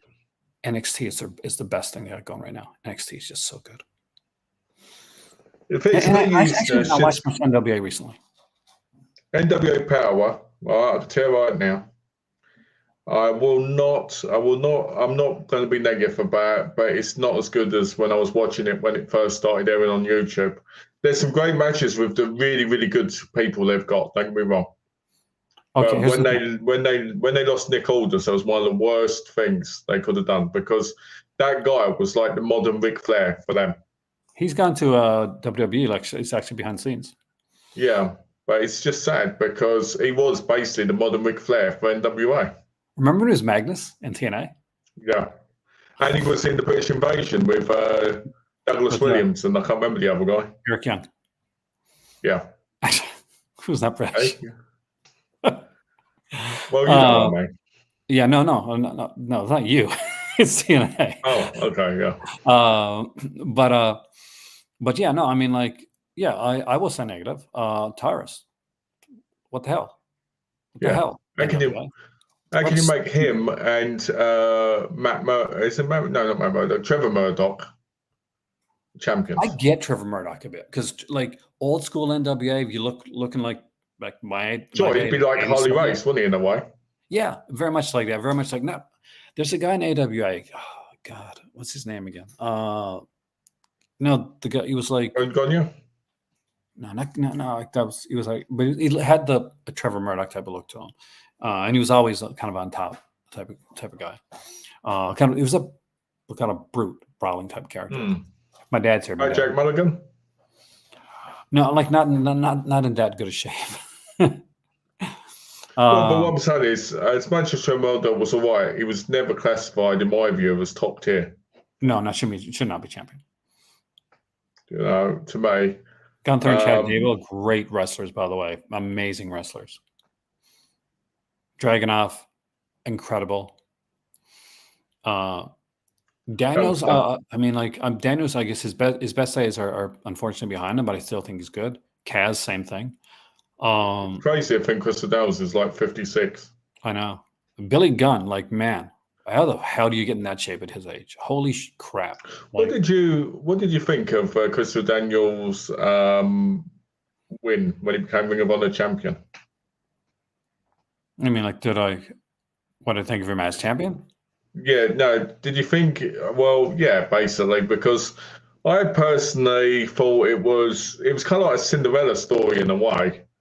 But he's been in the company because he was in the first ever show, and then they won the title. I thought it was very underwhelming. I mean, I liked it, but at another time, I think it would have been better. Is what I was like. Dress up like Matt Frewer, dude. Look at me. I look like Matt Frewer without dressing up. I haven't seen the shape of Al Snow. I actually haven't. I know he does. He's in phenomenal shape. Is he in good shape? He's in phenomenal shape. Yeah. You know why I didn't? Because he's always got a head. What is it? Edge is definitely, that is going. Like, they're going to be like, I expect Edge. Well, you got to put the belt eventually on Edge. It's going to happen. And what I see happening too is it being a way that the belt can get on Christian. Yeah. Because we have an Edge Christian feud. Well, I reckon what they'll do is Edge will win the belt. Christian will beat him to retire him, possibly, if they don't do a tag match. I think they do a tag match. And then Darby Allin will probably beat Christian at some point if they carry on that story. I'm sure if they go with like Darby Allin, but I know what they'll do more than likely. And well, Edge fought Nick Wayne's dad back today. Because Nick Wayne's dad was a wrestler. Nick Wayne's mom is freaking hot. Just put that there. I love that, but I love the twist in the latest show in Oregon.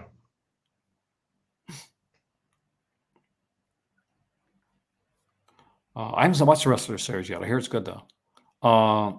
But that's like Heels. I haven't seen the last season of Heels, and that got like canceled apparently.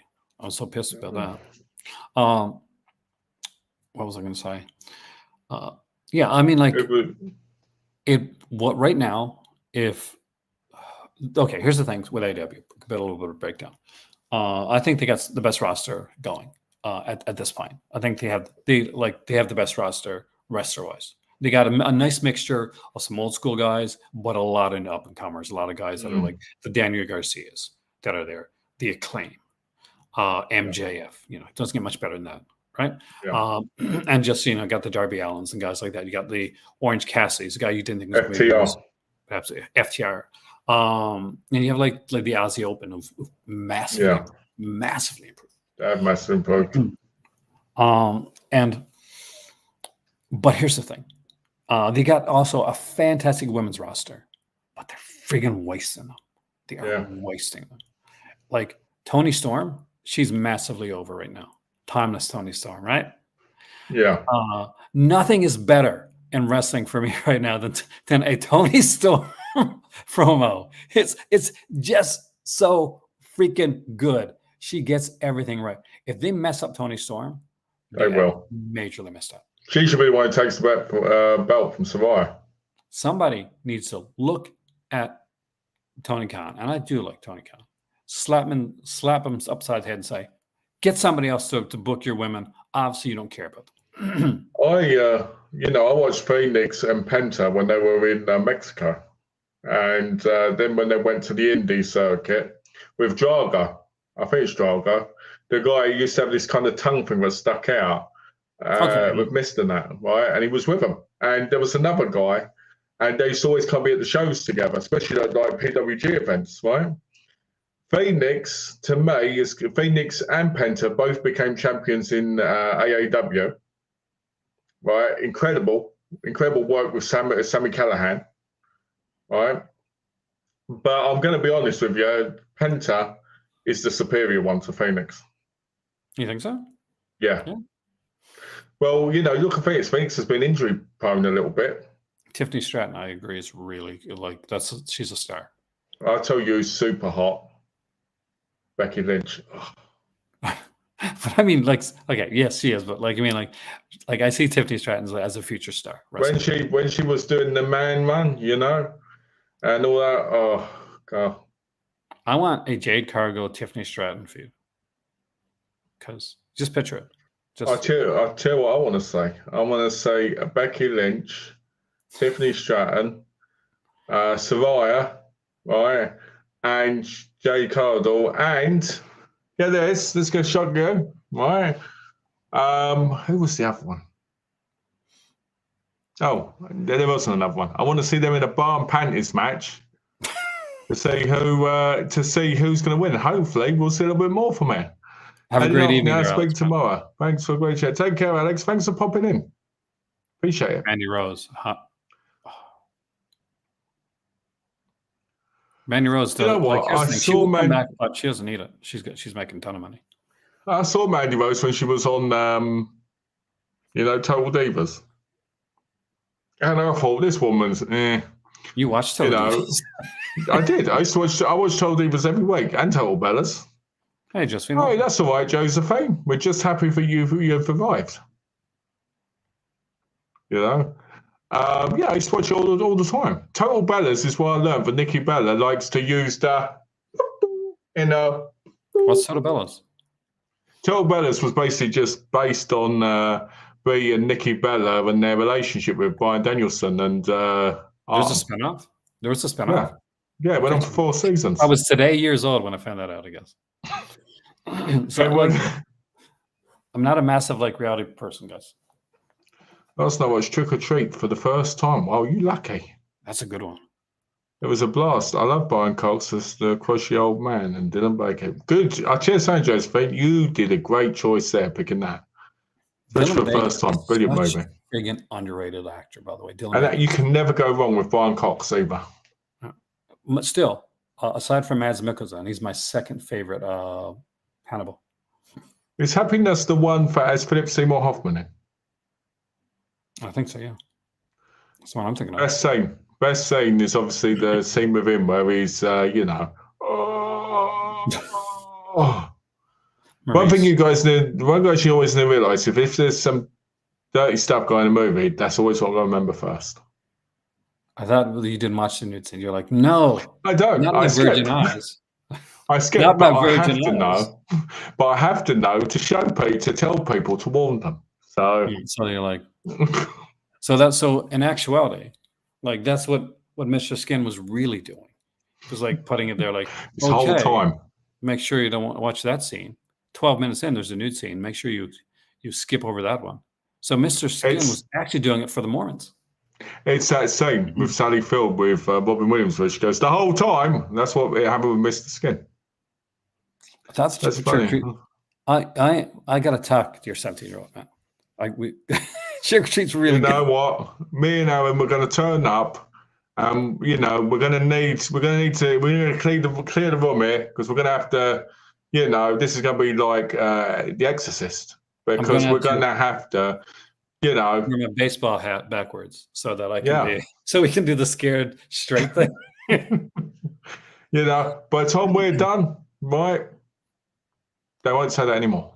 Has Mr. Frost ever gotten a good release? Actually, there's a deep cut, man. I haven't heard of that one since VHS. Yeah, I don't think so. That'd be a nice one for Marseille. Is beautiful. I agree. Marseille is beautiful. She was so cute when she was pregnant. But I prefer Brie Bella when she was pregnant as well. Yeah, I think there's a bit of you might want to think about that. There might be a bit of a fetish here. No, I said they're just cute, aren't they? I think it's because of the baby bump thing. You just kind of get that.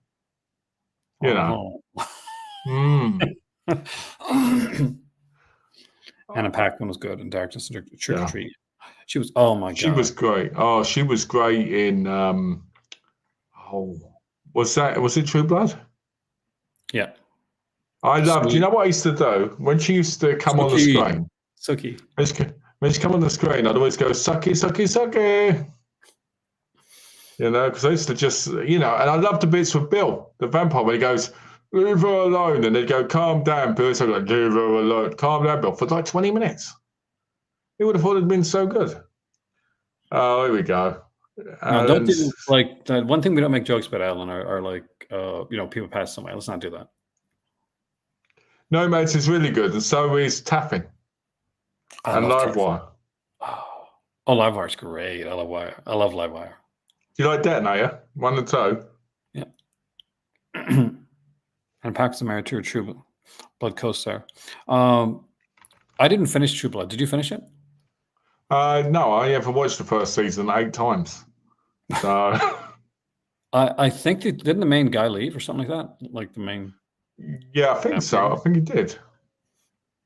Because I think later on, one of the guys from Law and Order SVU was on it.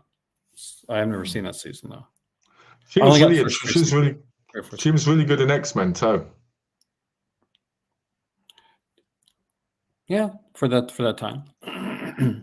Scanners Cap Burn. Scanners Cap Burn 1 and 2 are good. I love part 2 too because you got Patrick Kilpatrick doing that thing.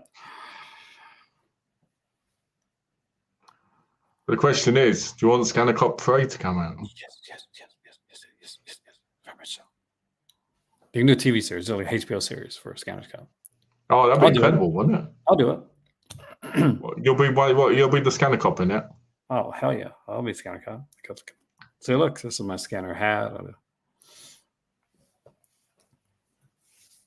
I'll be like, and I'll try to be even as like I'll be like Stephen Lack. I'll like try to be as droneful as possible, like from Scanners 2, right? From Scanners. Oh, I remember Killer Party. That was good. I bought Killer Party last time I was in Canada. I love that movie. Fantastic little film. Yeah, brilliant ending. So I got a question for you. You ever seen the August Underground movies? I'm not a big fan. Like I did see maybe 1 or 2, in all honesty. But I honestly don't know if I finished them. And here's the thing, I don't even know which one it was. Yeah, they're quite similar, really. It's not my thing. Like I know there's like a whole like kind of like called like a bunch of people are fans, like a fan base for it, but it's just not for me. Well, I watched them when I was a teenager. I was lucky enough to watch them online, and I think you have to be a certain kind of person to be able to actually enjoy that. I think that'd be certain age too. I think teenagers is the best time to watch something like that because they're so amateur and so horrible at the same time. Do you know what I mean? Yeah, no. There's a series that I'll talk about. I'm gonna talk about it on here. I'll talk about it on Patreon, actually. Yeah. Because it's worse than Alexander Graham. I kid you not. And there's one that's another reason. It's worse than Alexander Graham, which we'll talk about. Actually, that's this franchise that I wouldn't mind doing over to Patreon with you and Dad. Oh yes. You know what? I'll not say the name. I can say the name of the franchise. Because we won't be doing it anytime soon. But here, and I'm going to run this. I don't know if my dad's still here or not, but Malcolm, can you imagine doing the Phantom Killer franchise? Oh, no. Have you seen them? Have you seen them? You're two Phantom Killers in with the F, right? There's 4 of them with the F, yeah. Is there 4? Because there's only 2 that I've seen. Available. There's 4. I can show where to find them out. I actually got you hooked up with a place a while back. Okay, that'd be cool. That'd be really cool, actually. They're like one we can't very much cannot talk about them on here. But there's stuff in them that are just really would make for fun videos though for Patreon. Guys, if you want to see us talk about me and my dad and Malcolm talk about the Phantom Killer series, by the way, if you don't know what it is and you want to look it up, use incognito. Okay, it's not something you want to like your kid to come up and see on your browser. It's just putting that out. Be careful, Matty. Be careful, Matty, if you look it up. Yeah, there you go, Matty. 100%. What should I watch What tonight? should I Velvet watch Vampire, tonight? Spooky Bunch, or Wolf Devil Woman? I like Velvet Vampire, actually. I actually like that film. I reckon you Yeah, should actually, watch. I reckon you should watch Velvet Vampire because Velvet is a vampire's best friend. That's actually directed by that's a female director, I think, for Vampire, right? It's for Vampire. Yeah, pretty sure. Yeah. Making Contact freaked me out because the puppet sequence. I'm massive, like, I got afraid like puppet stalls type of thing. Not like the Puppet Master stuff. Did Maddie just look it up? Yeah, we're going to review them. We're going to talk about. The best part isn't going to be me or you. It's going to be your dad. That's the best part. Oh my god! It's all I'm going to say is Mario scene. Just you don't know what I'm talking about? Do you know what I'm talking about? No, I ain't seen any of them, so that's good to me. I'm really excited to watch things that I haven't seen. I am so looking forward to this. I'm surprised you haven't suggested the Gore trilogy. This is better.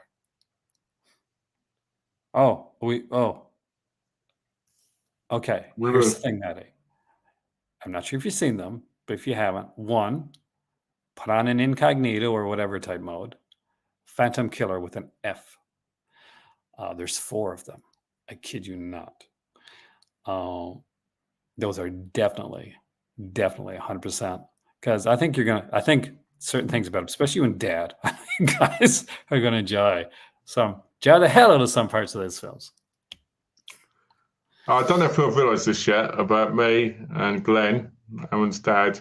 We kind of have the same kind of views a little bit on like what movies are bad and that. Things. And we are, aren't we? I'm literally on my own. When we do videos, when the 3 of us do videos, it's like they'll like Dad talk and like Malcolm will talk, and I'm like, I'm on my own again. I'm like in the classroom, like, What's incredible as well is we kind of agree with each other, but even though we have different turns on different times. That's the thing, and we get like talking and like getting all like heated. It's so cool. It's so cool. Yeah. Then afterwards, we do hug it out. On the first Phantom Killer movie. Do you own? Oh, that is cool, Charlie, because those aren't easy to find. I think I reckon if I look on eBay right now, I could probably buy the first 2. Probably. Was did Massacre Video release them? I don't remember who released them. I know I used to have them at one point. I like the actual releases. Yep. Whoa. I love Midnight Movie and The Hills Run Red. Those are both fantastic. Oh, wow. If I want to get 1 to 3, right, I'm looking at £200. No, they're not worth £200, man. I can show you how to get them a lot cheaper. Bleeding hell, I'm looking at the back covers. My word. Yeah. Gets worse. Oh, yeah. Gets worse. Oh, yeah. That's pretty tame. Oh, guys. Charlie, if you remember, you know what to do. You're going to check out the Patreon, right? And we'll be doing it. Midnight Movie. I actually got the soundtrack, Daniel, to Midnight Movie here from Howlin' Wolf Records. They did the Isn't Hills Run Red the one with the guy on it where there's hills behind him with the goofy mask? With the kind of baby doll mask? Yeah. Yeah. They plan to do more of those. They didn't. I wish they would, because I like that a lot, actually. It's low budget and stuff like that. But actually, I had a friend in St. John's. He used to like get like custom masks made, and he had this incredible like Hills Run Red mask.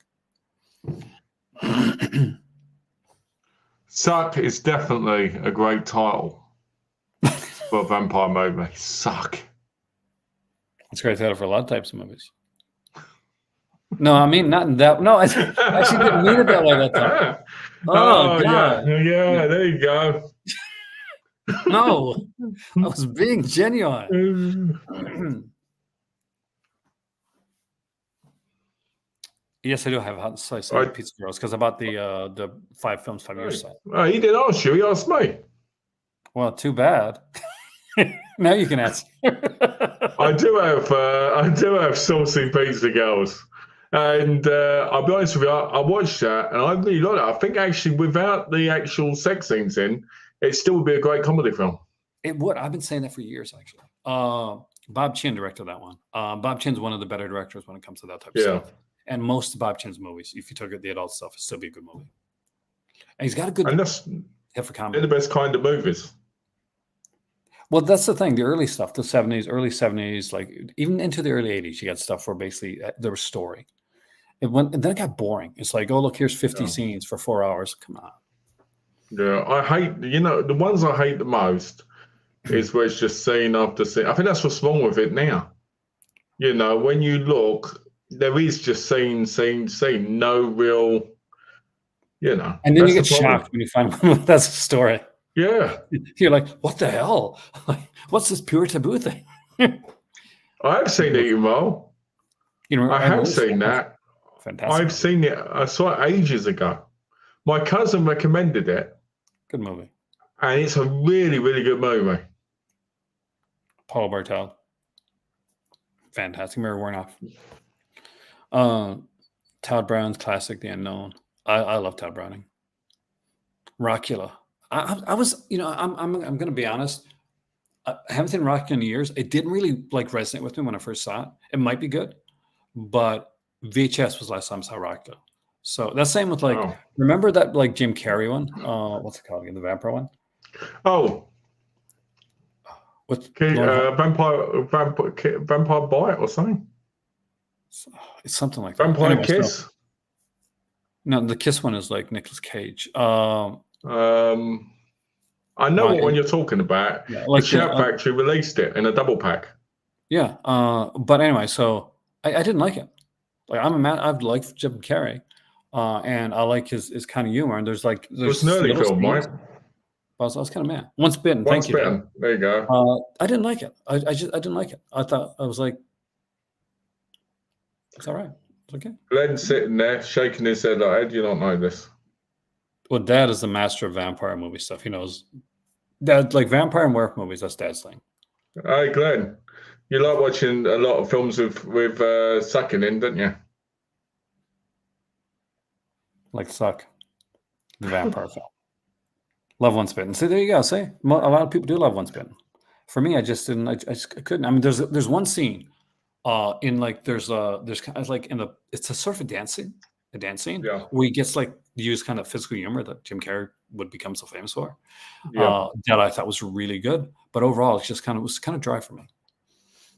I have Josephine. I've seen it. I've got the Eureka.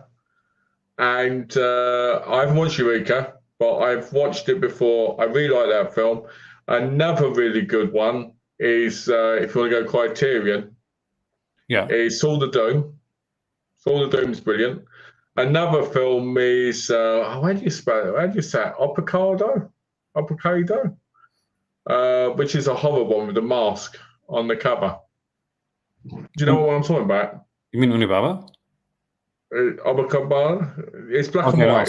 No, I thought Unibaba, which freaked me out when I was a kid. Let me look it up. I can look it up quickly. That freaking mask Unibaba scared the hell out of me. I'm not gonna lie, guys. I've been I've seen Unibaba, Josephine. Check it out. What the hell is this? Let's go.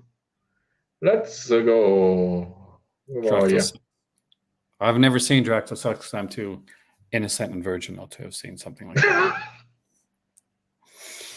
I don't even have to look at it yet. I don't even have to look at it yet. I'm laughing. Honor the Fisherman, known as Screamers. Yeah. Actually, there was a good release that put out recently, Josephine. I'm guessing you got that one. Resurrected Chris Sarandon. I like that film a lot, actually. You say Sarandon or Sarandon? I say Sarandon, right? Because it's Susan Sarandon, Chris Sarandon. Yeah, they were married. Because that's where she got the name at. I'm guessing it's under the other one. Lenora's good. Actually, I like Lenora. Bear with me, because I don't want to say the film wrong, because it's just annoying when you do, I know, because I set the bar so high in pronunciation. So it's just devil But it's times just the 5. way. It's just because it's a Japanese film. I don't want to, because it's harder to find, isn't it? When you do something like that. You know what I mean? Where is it? Well, if you show me, I'll get pronunciation in pat. I'm going to get you to pronounce it when I show you. So go for it. Trust me. Come on, where is it? It's got to be. I hate when they're older ones. Then you got to go all the way back looking. It's so annoying, but I'll get there in a sec. It's called Unibaba, and because that's easy to pronounce. I should just agree to that. I should have said, yeah. One really good one is House. That's about what Criterion. Yes, going blind with House, by the way, guys. Yeah, House. That's not the Shannon Cunningham one. This is a different one. Yeah, House, brilliant, absolutely brilliant. Definitely check that out. Come on, where is the other one? I'm getting closer. I can sense it. It would be hilarious if it was Unibaba. Coroniko. It was a really good one too. What is it? I recommend it. I see it all the time, and I can't see it. What is this? This is a game, isn't it? What's it about? Where are you? Kirienko is a good one, but that's not the one. Fantastic. Boy. Where is it? How are you? This Carnage. I don't think I have seen this Carnage yet, actually, Josephine. But I know what you're talking about. There it is. Onibaba. Are you serious? Was I actually right? Yeah. Oh my God. There it is. Yes, it freaked me out when I was a kid. That mask. And there's parts in it was almost silent, like it doesn't have a lot of speaking. It's a very sexual film as well. It is actually, but it is freaking that mask is horrifying, and it makes it's urban legend-esque. Yeah. There's meaning in there. That's the film you're looking for, else. I can't believe I didn't remember. Mental. Here's the thing too, because Criterion's original DVD of Unibaba, I have it. It's not a good quality transfer. Actually, for years, the Eureka one was the one to get, and then Criterion kind of re-released it with a really good edition. But I wouldn't care. I just want to get a better edition of it than what I got. Yeah. But with that being said, guys, because it is now Aaron Feeds Cats time, because if I don't, they're all gonna they're gonna come in to the door, and they're each gonna start getting on top of one another's shoulders so that they can. And put on a trench coat. It'll turn into a Jello meets the Uncanny first story. Oh, yeah, right. Because so that makes me Peter Cushing, right? No, that makes you the woman in the bed. Oh no, I'm screwed. All right, guys. Thank you so much for joining us tonight. Thank you, Malcolm. Enjoy your evening, guys. Apparently, we have to do Arrow video. We'll be here tomorrow for that. Some Arrow video stuff. I might do, actually, because HB might have some in there. Oh, that's the thing. That's why Alex wants to go early. So I might actually have some. So, but I'll show it off. You sent me a DM? I didn't get a message. Did I get the DM? What's the DM? Okay. Yeah, actually, I think so.